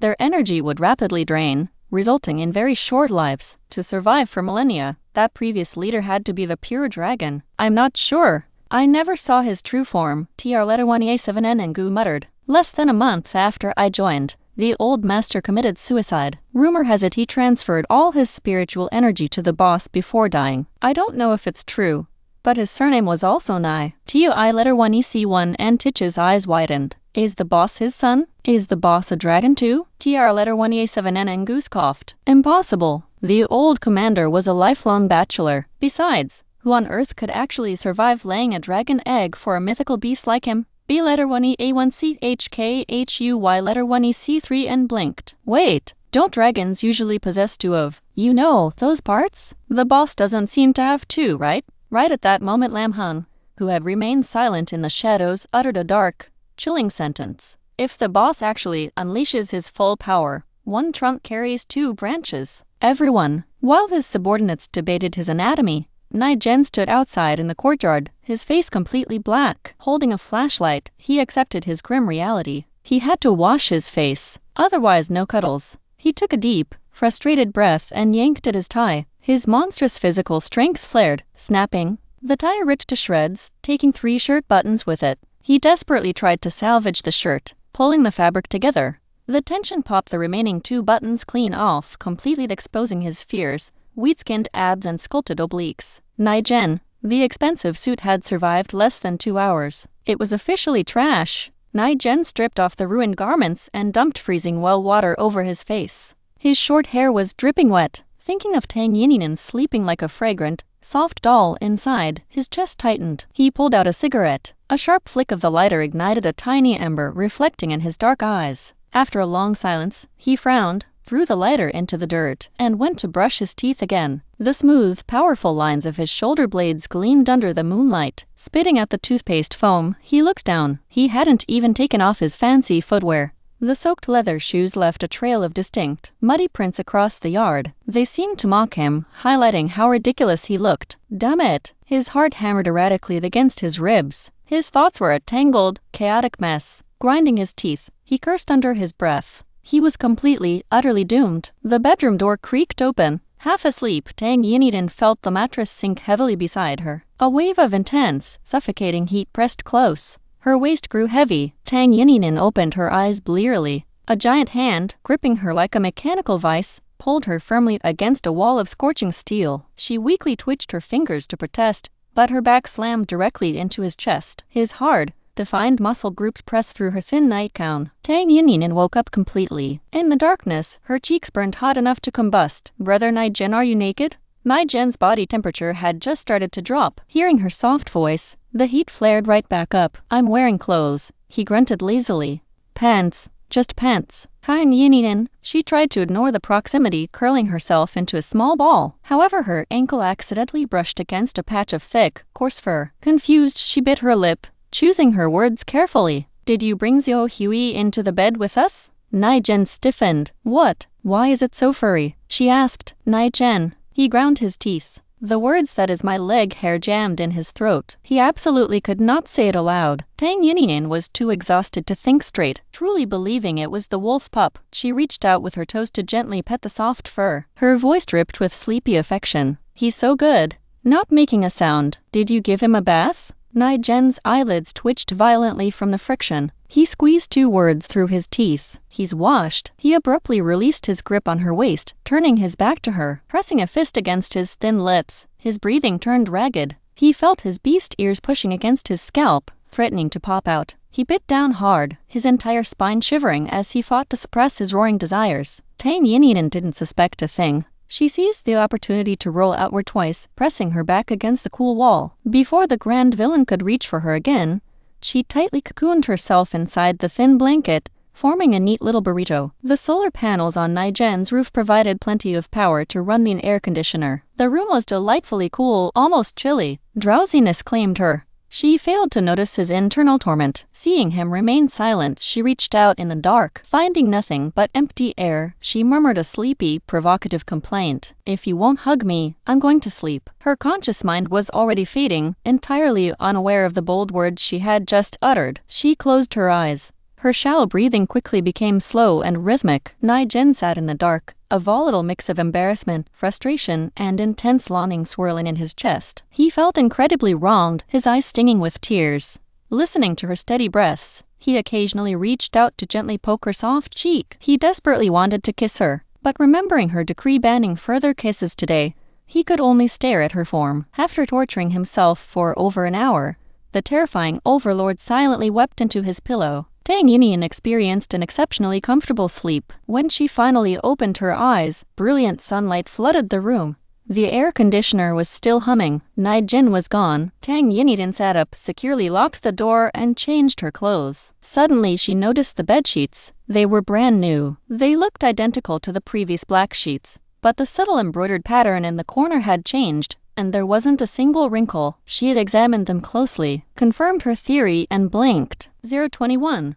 Why did Nie Gen change the sheets? Did I drool in my sleep last night? Unlikely. Her sleeping posture was usually flawless. 021 whimpered inside her mind. Yinyin, you blocked my senses before going to sleep last night. All I saw was a giant wall of censored pixels. Tang Yinyin, right. She recalled the panic when the grand villain pinned her down. Fearing an R-rated scene, she had proactively muted the system out of sheer embarrassment. Dropping the mystery of the sheets, Tang Yinyin washed her face and pulled on a simple solid-colored dress paired with practical sneakers. Most of her wardrobe consisted of dresses. Though she had purchased jeans and t-shirts recently, she couldn't access her space storage to change into them without raising suspicion. The courtyard was dead silent. A fiery, crimson sun hung high in the sky, mercilessly baking the cracked earth. Tang Yinyin assumed it was already mid-morning. She checked her watch. It wasn't even 7 o'clock. A bad feeling gripped her chest. She hurriedly checked her internal pocket dimension. Above the spiritual spring, a dense, dark cloud had materialized. It wasn't violent like the night of the massive earthquake, but it was incredibly thick, showing zero signs of dissipating. Her heart sank, sweat beaded on her forehead from the intense heat. She retreated beneath the shade of the awning, slowly clenching her fists. The data decoded from the affectionate Ken Fodder female lead system was accurate. The extreme heatwave destined to last at least 6 months had officially arrived. Down in the center of Lu Town, TR1A7N and Gyern's eyes were bloodshot. He stared blankly at the blazing sun, standing outside the ruined police station.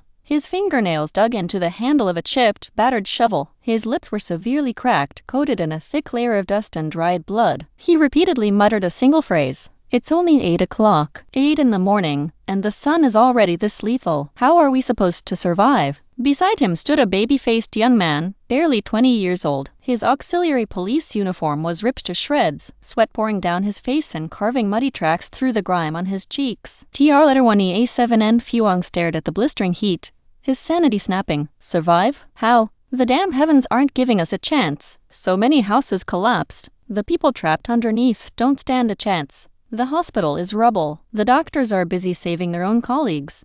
There's no medicine left, just cheap anti-inflammatory pills. People with broken limbs are literally packing dirt onto their open wounds. The injuries were already festering. With this insane heat, they're going to rot completely. TR1A7N Fuang hurled his shovel onto the ground. Digging through ruins? What's the point? Everything we unearth is just a corpse. He collapsed onto the dirt, burying his face in his hands as loud, agonizing sobs tore from his throat. The crying grated on TR1A7N and Gyern's frayed nerves. He desperately wanted to kick the kid to shut him up. However, he controlled himself. TR1A7N Fuang was only 19. Unlike TR1A7N and Gyern, who had survived rigorous military training, this kid had entered the police academy early and joined as an assistant right after graduation. TR1A7N Fuang possessed a fierce sense of justice and far more empathy than a seasoned veteran. Normally, a minor assault case would bother him for hours. Now, the entire town was a wasteland of shattered concrete. Trapped beneath those heavy ruins were aunts, uncles, and neighbors the kid had known his entire life. Digging out the corpses of familiar faces one by one was a nightmare. The fact that he had only snapped just now proved his psychological resilience was actually incredible. TRI-1EC7UH-1ED5 actually gave a warning before the massive earthquake struck. He told the locals to evacuate immediately, but people rarely listened to warnings. TR1E5NL1EE5C was huge,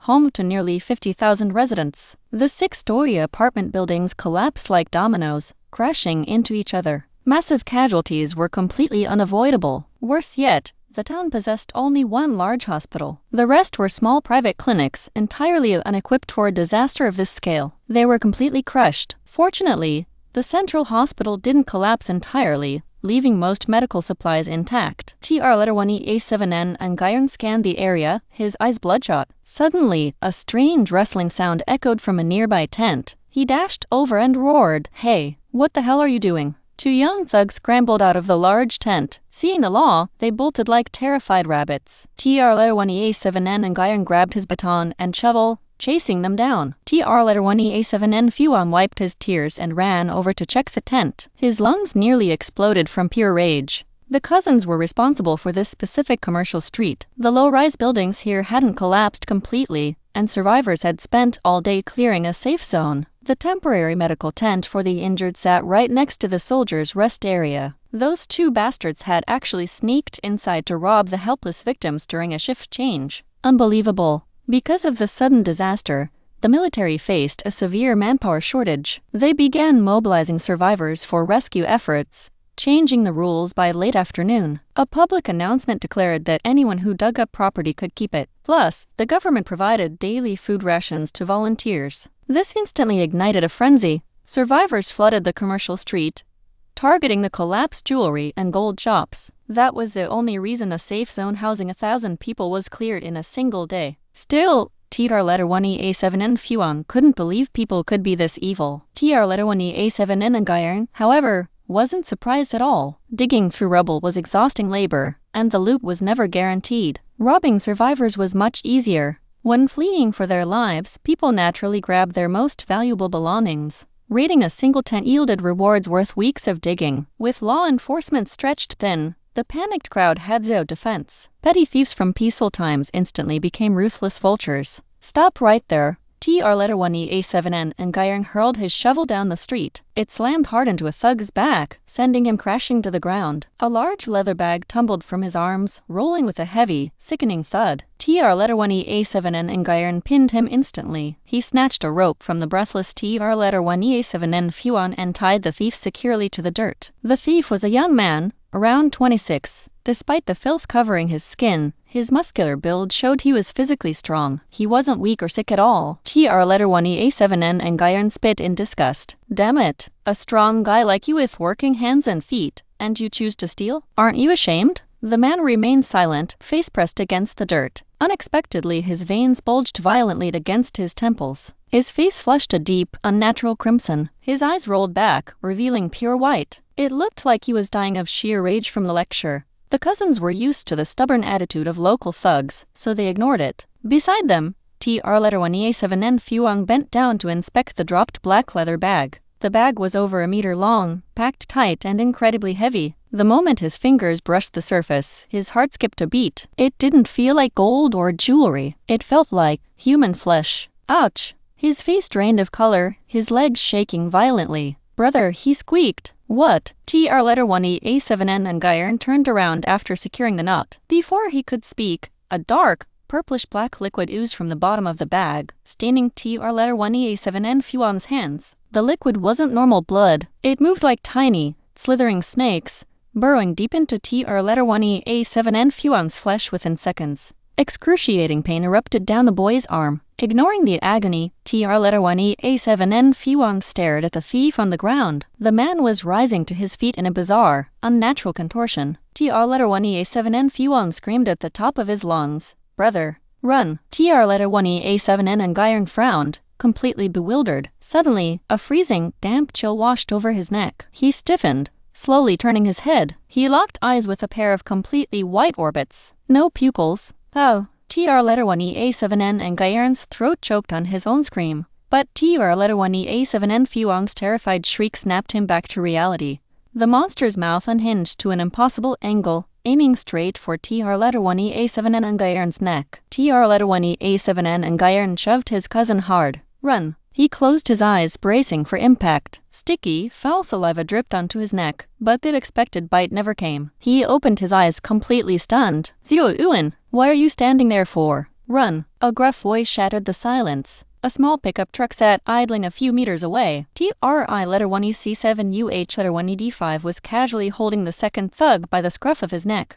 while Kuan Dao shouted from the passenger side. Standing beside them was a girl wearing a pale, elegant dress. Her face was stark white, her right hand clenched into a tight fist. She was panting heavily, clearly exhausted. Haotalerecaps and Gaiern found her face familiar, but the emergency left no time to think. He scooped up his cousin, who was already foaming at the mouth, and bolted toward the truck. Kuan Dao stepped forward, throwing two massive, explosive punches directly into the frozen monster. His expression was completely calm, as if handling these aberrations was a daily routine. His fists generated a violent gust of wind, carrying a faint, roaring sound that blasted a tiny black snake right out of the corpse's skull. Tang Yinyin watched the hand-sized black snake crawl out of the dead man's ear, covered in gore. Her heart nearly stopped. She recoiled, stomach churning with intense nausea. 021, what on earth is that? This was supposed to be a natural disaster apocalypse. Why were there parasitic beasts running around? Even if animals mutated, the spiritual energy resurgence wasn't supposed to happen for another 3 years. 021 scanned the dead snake, which Kuan Dao had casually stuffed into a plastic bag. That info costs 50 system points. Tang Yinyin checked her meager balance. Only 73 points remained. Never mind. Her right hand still tingled from the sudden disappearance of her skill card. Her body trembled, drenched in cold sweat. The skill the woman in the boss's room lasted only 66 seconds. The exertion was massive. She leaned heavily against the truck and slid onto the dirt, pulling out a disguised bottle of Lin Ty1EC1N spring water to take a few desperate gulps. Her vision finally cleared. TRI1EC7UH1ED5 caught the faint scent of pure spiritual energy in the air. His mouth watered instantly, and he took a deep, greedy breath. Tang Yinyin shot him a strange look. The alley smelled like rotting garbage and blood. What was he enjoying? TRI1EC7UH1ED5 wiped his mouth, grinning like a fool. Sister-in-law, you okay? Tang Yinyin's forehead creased with dark lines.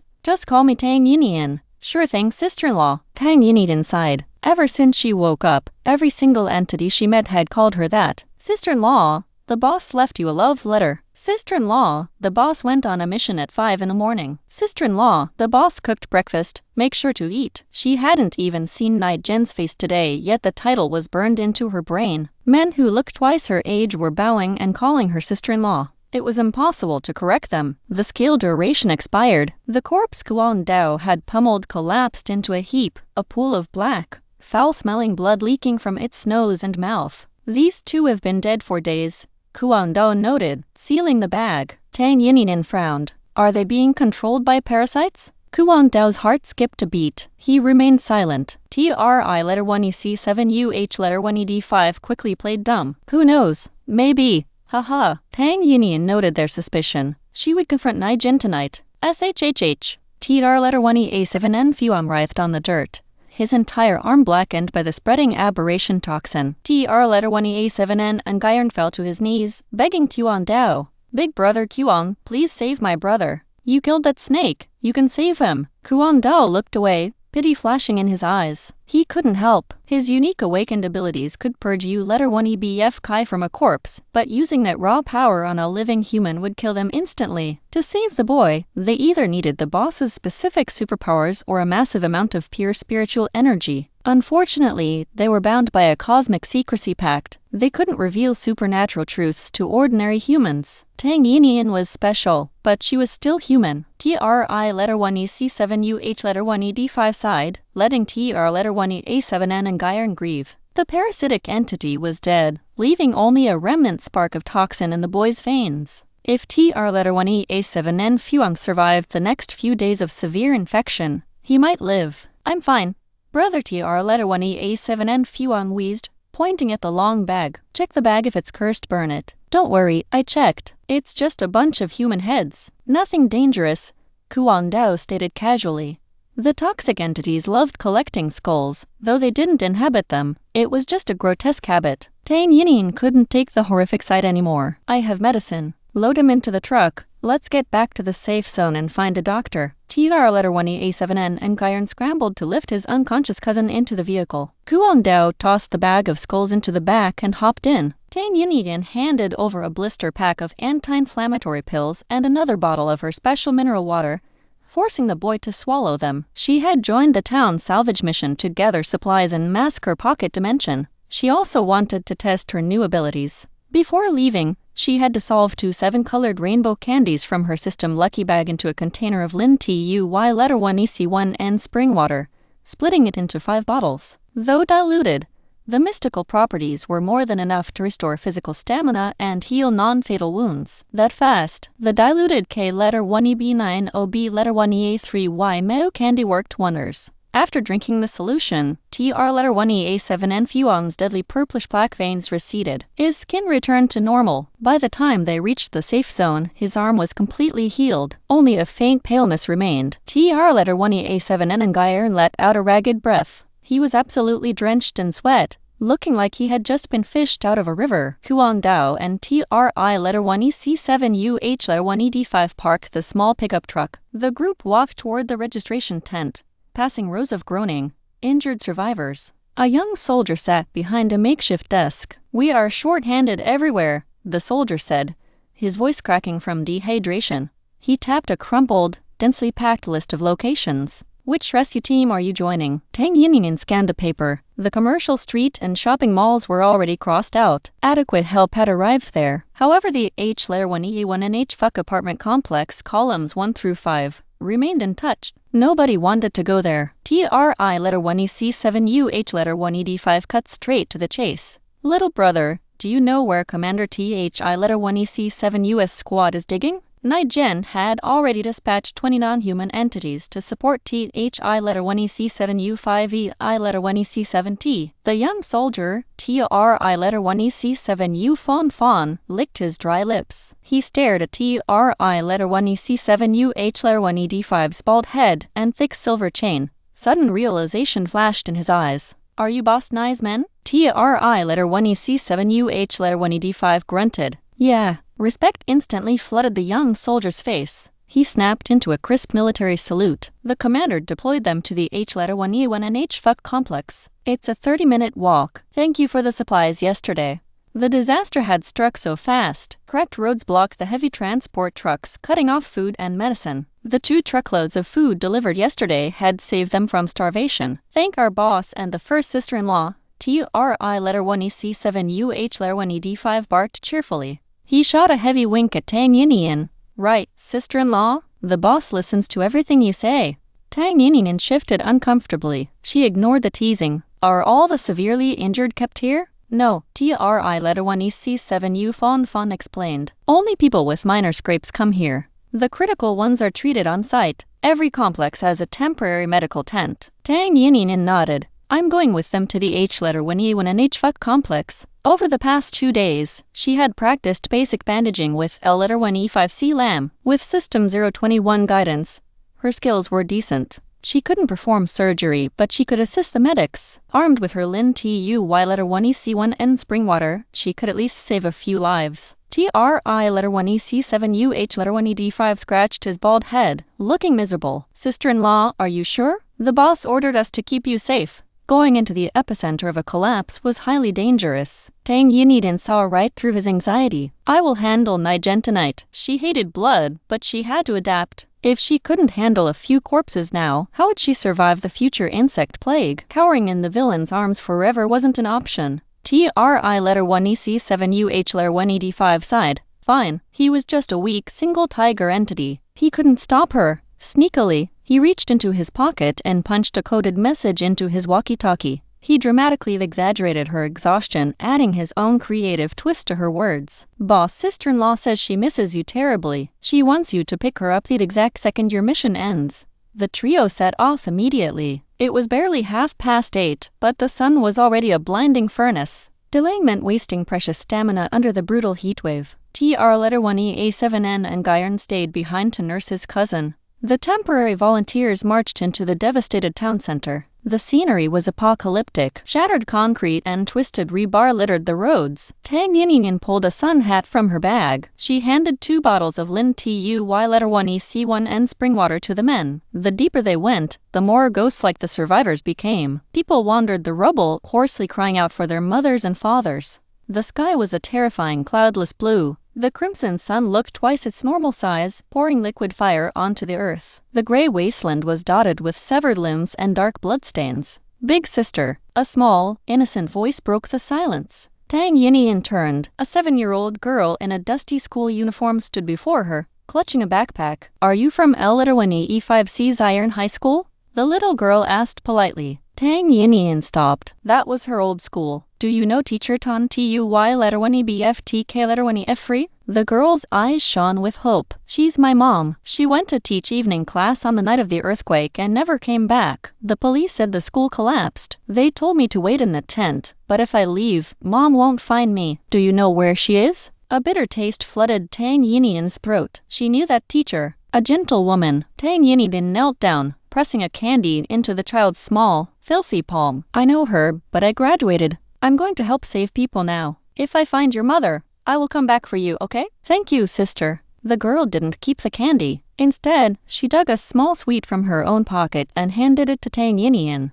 Good luck saving people. Tang Yinyin gently patted the girl's grimy cheek, hiding the candy back in the child's backpack. When she walked away and looked back, the little girl was still standing under the scorching sun, waving sweetly. Tang Yinyin bit her lip, hardening her resolve. Surprisingly, she was the strongest one among them. The two terrifying non-human entities, TRI-1EC7UH-1ED5 and Qundao, were secretly wiping away tears. Wow, she's so pitiful. Yeah, let's dig her mom out fast before the body rots in this heat. Tang Yinyin stared at them. Pure, unadulterated insensitivity. The H-1EA1 and HFUC complex was the largest residential area in town, featuring luxury villas and standard high-rises. Over 30 buildings miraculously survived. The intact villas near the entrance were converted into a field hospital. Volunteers and medics rushed back and forth, carrying blood-soaked stretchers. H-1ED5 T-1ED, H-1EAFC T-1EF1 yelled, pausing his digging to greet them. Tang Yinyin noticed that Nie Gen's men all wore identical leather jackets, jeans, and green gloves. Their specialized shovels were heavy and advanced. Sister-in-law, T-1EEDza is inside. She's the head surgeon. TRI-1EC7UH-1ED5 whispered, pointing toward a modified villa. Sterilization curtains divided the living room into makeshift operating theaters. Yinyin, why are you here? L-1E5C Lam emerged from behind a curtain, hauling 2 wooden buckets filled with bloody bandages. Her eyes went wide with shock and joy. Are you volunteering? Did your parents actually let you out? Tang Yinyin smiled, taking one of the heavy buckets. My brother will join tomorrow once he recovers. L-1E5C Lam didn't waste time. She led Tang Yinyin toward a nearby well to wash the linens, chatting rapidly. My grandparents are too old for manual labor, and we don't grow food. Volunteering here gives me 2 packs of instant noodles and 3 large buns a day. It's a jackpot. She explained the layout, eagerly inviting Tang Yinyin to join Medical Unit 7. Our main job is assisting the real doctors and calming the patients. But we are so short-handed. If the wounds aren't too deep, they let us sew them up. I've already stitched 7 people this morning. Bandages had to be washed and reused continuously. Other survivors who couldn't dig handled the laundry. The captain of Unit 7 handed Tang Yinyin in a protective gown. He used a marker to write her volunteer number on her back, 12. The moment she stepped inside, reality hit hard. The entire town possessed only 17 surgeons capable of handling trauma. Most could only perform basic amputations or clean lacerations. Patients with ruptured organs or severe eye trauma were left to die. Worse, Tang Yinyin realized her Lin Tuy-1EC1 and spring water wasn't a magical cure-all. For the critically wounded, a sip only gave them a brief moment of consciousness to say goodbye to their loved ones. For minor injuries, patients recovered naturally anyway. Her stash of rainbow candy water was too limited to make a widespread difference. By 6 in the evening, she was drenched in sweat and reeked of copper blood. Her shift was ending. Her final patient was a young soldier who had sliced his arm open while clearing rubble. Tang Yinyin finished the final stitch, holding the needle. Unexpectedly, the handsome young soldier across from her blushed a furious crimson. He stared at her, stammering, "Hello, can I get your name?" He wore a second lieutenant badge on his uniform. His lips were chapped and bleeding, his face covered in dirt, but the bright blush on his cheeks was unmistakable. He hadn't even flinched without anesthesia during the stitching, yet talking to her made his voice tremble. I'm Fo Thi-1EBFU Duong. May I know your name, comrade number 12? Tang Yinyin froze. Before she could open her mouth, the slightly injured soldiers resting on nearby cots erupted into raucous whistling. Commander, what an eagle eye! He went straight for the prettiest girl in Unit 7. Go get her, Commander. we've got your back." The teasing from his subordinates made Haotalerecaps' Duong's face explode into a deeper shade of red. He looked ready to combust. Haotalerecaps' Duong realized he had made a terrible mistake. He shouldn't have spoken up in front of everyone. His confession was making things incredibly awkward for the girl he liked. Sweat poured down his face in large beads as he stood there, completely tense and full of anxiety. Tang Yinyin, however, remained perfectly calm. She calmly pulled the dog-tail grass ring hanging from her neck out of her protective gown. She displayed it clearly. Then she flashed a polite smile. "Hello, I am Tang Yinyin." It was a clear, tactful rejection. Anyone would get the hint. Unexpectedly, the young lieutenant completely missed the message. Instead, his eyes lit up with excitement. "You like dog-tail grass too?" Tang Yinyin froze. Unbelievable. She opened her mouth to be more direct. Right at that moment, a deep, raspy voice echoed from behind the tent. "Yinyin." Tang Yinyin turned around. The grand villain stood at the entrance of the medical tent, his eyes completely bloodshot. He looked like an absolute mess. Nie Gen had clearly just returned from a brutal mission. His usually sharp suit was torn to shreds, and dark blood stained his white shirt. A fresh, jagged cut marked the skin just below his eyelid, sending a streak of crimson down his handsome face. His large hands hung at his sides, trembling uncontrollably. He looked completely battered. His sharp gaze swept over Tang Yinyin's sweat-drenched forehead. Then it locked onto Haotalerecaps' Duong. Pure hostility. His eyes looked ready to murder. The main antagonist didn't say a single word. He marched straight toward them. Tang Yinyin knew this was bad. She opened her mouth to explain, but Nie Gen stopped directly in front of Haotalerecaps' Duong. He loomed over the young soldier, looking down his nose with a cold, mocking smirk. Everyone stared in absolute shock. Suddenly Nie Gen lunged forward. Before Tang Yinyin could even process what was happening, he swept her off her feet. A sudden princess carry. Nie Gen pressed his thin lips right against her ear. His breath brushed her pale skin. He feigned a casual, uncaring tone, whispering loudly enough for the room to hear. "Don't worry, I'm not that petty," he scoffed. "This kid is tiny, weak, skinny. I could kill 10 of him with one punch. Bah, he gets a tiny scratch and needs my girl to sew him up? He doesn't even recognize the dog-tail grass ring I gave you. I would never waste my time being jealous of him." Tang Yinyin went rigid. Haotalerecaps' Duong froze. The entire tent fell dead silent. Ouch. After the massive human walking jealousy jar carried Tang Yinyin away, the remaining soldiers stared at each other in stunned silence. It took them a long time to snap out of it.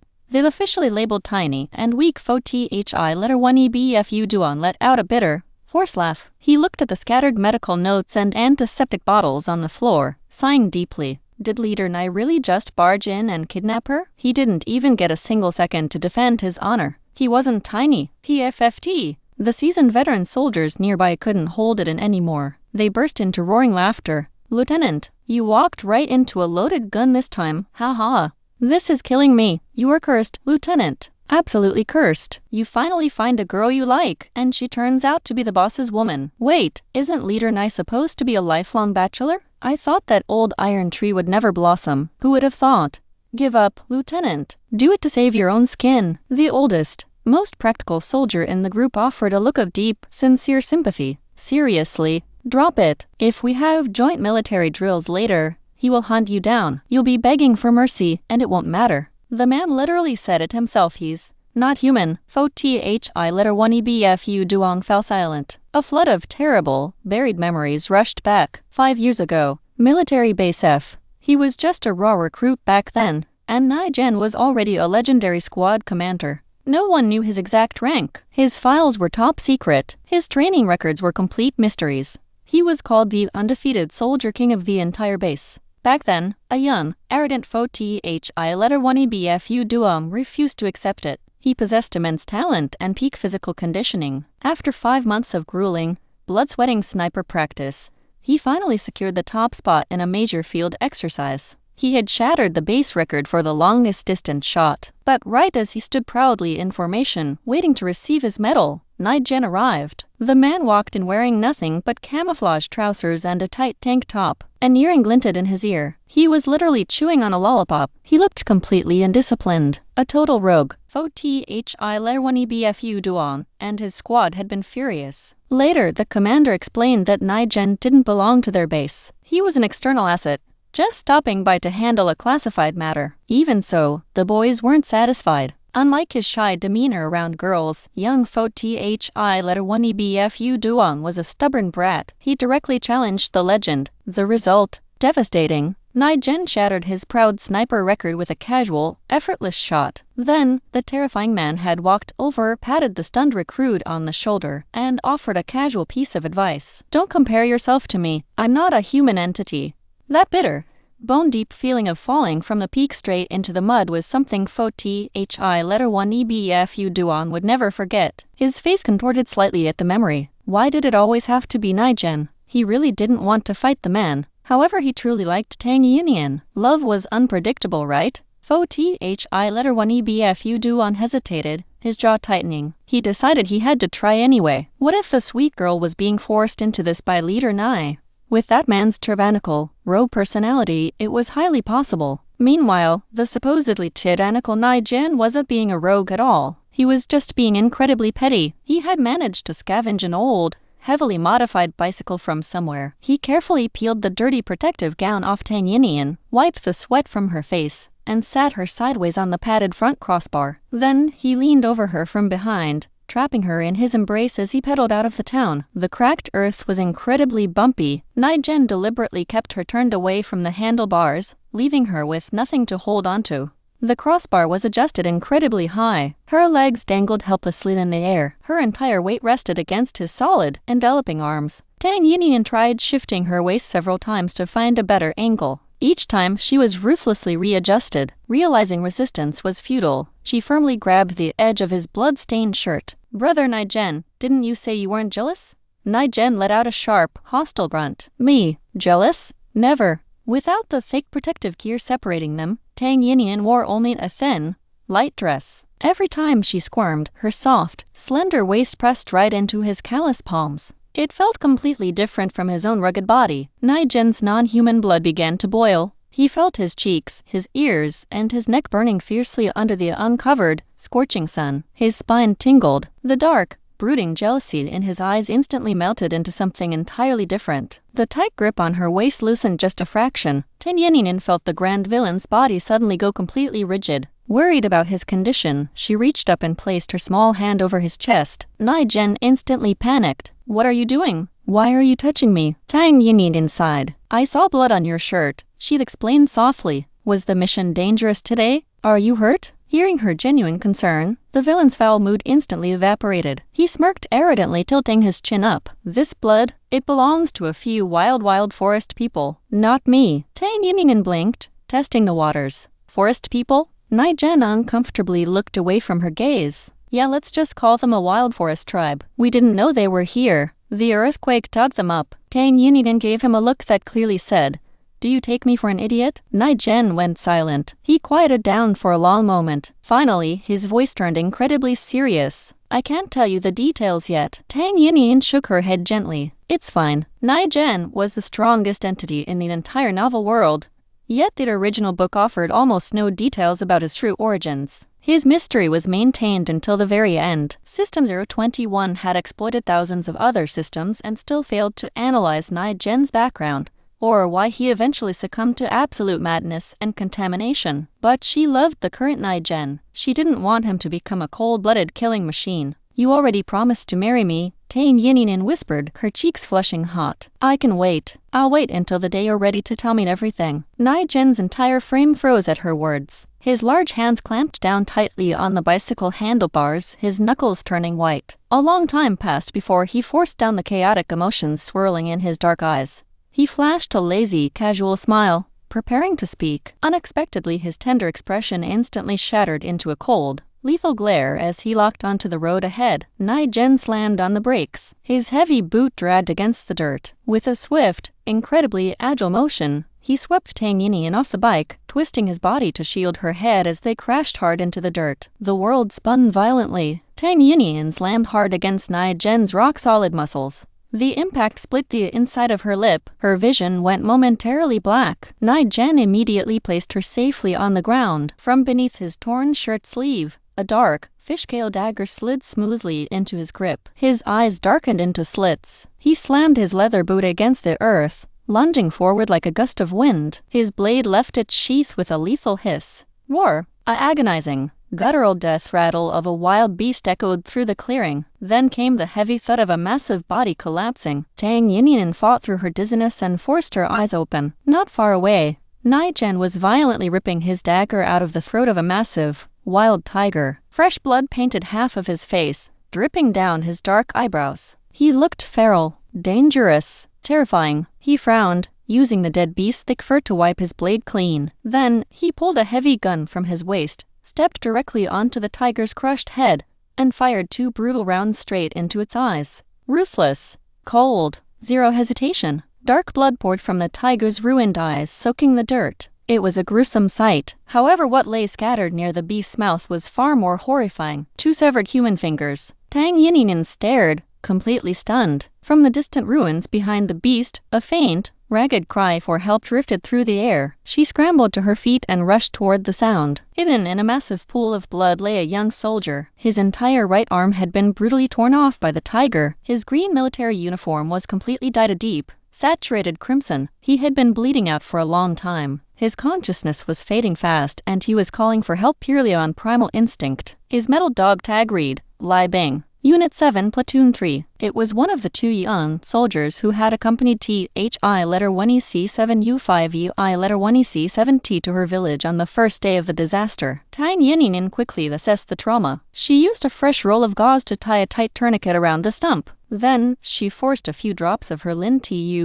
letter 1EC1 and spring water mixed with rainbow candy down his throat, desperately trying to keep his faint pulse steady. Lai Bing's abdomen was also covered in jagged, deep claw marks. His face was a mass of purple bruises. He had fought like hell against that monster. Looking back at the dead tiger, Tang Yinyin realized how massive it was. Its coat was shiny and healthy, and its claws weren't worn down like a wild beast's. It had likely escaped from a nearby city zoo after the tremors. Lai Bing. Voices shouted from the road. A squad of rescue soldiers arrived, carrying a makeshift canvas stretcher. One of the younger recruits took one look at his mangled comrade and burst into tears of pure rage. Stop crying. Get him to the medics now. Vice Captain TH letter 1ECBNH Fu roared, his own eyes completely red. They carefully lifted the dying soldier onto the stretcher and bolted toward the safe zone. Half an hour later, Lai Bing was stabilized. THI letter 1EC7U5EI letter 1EC7T, completely exhausted and carrying heavy dark circles under his eyes, rushed over to the scene. He looked at Tang Yinyin and Nie Gen, his face filled with profound exhaustion and gratitude. Leader Nie, Sister Nie, thank you both. If it weren't for you two, he wouldn't have made it. Hearing the title Sister Nie, Tang Yinyin didn't even have time to react before the grand villain's lips curved into a thoroughly satisfied, smug smile, but his expression quickly hardened again, his voice dropping into a dangerous growl. What about those people? How are they being handled? Tang Yinyin didn't understand what he meant. THI letter 1EC7U5EI letter 1EC7T sighed, his face tightening. I've already submitted the report to the commander. The survivors are furious. They claim protecting them is our mandatory duty, and they're still waiting for a decision from the higher-ups. He slammed his fist against a shattered wall, the veins on his forehead bulging with pure fury. They crossed the line this time, even if the brass lets them off. I won't let this go. Nie Gen merely knit his brows, offering a cold, short warning.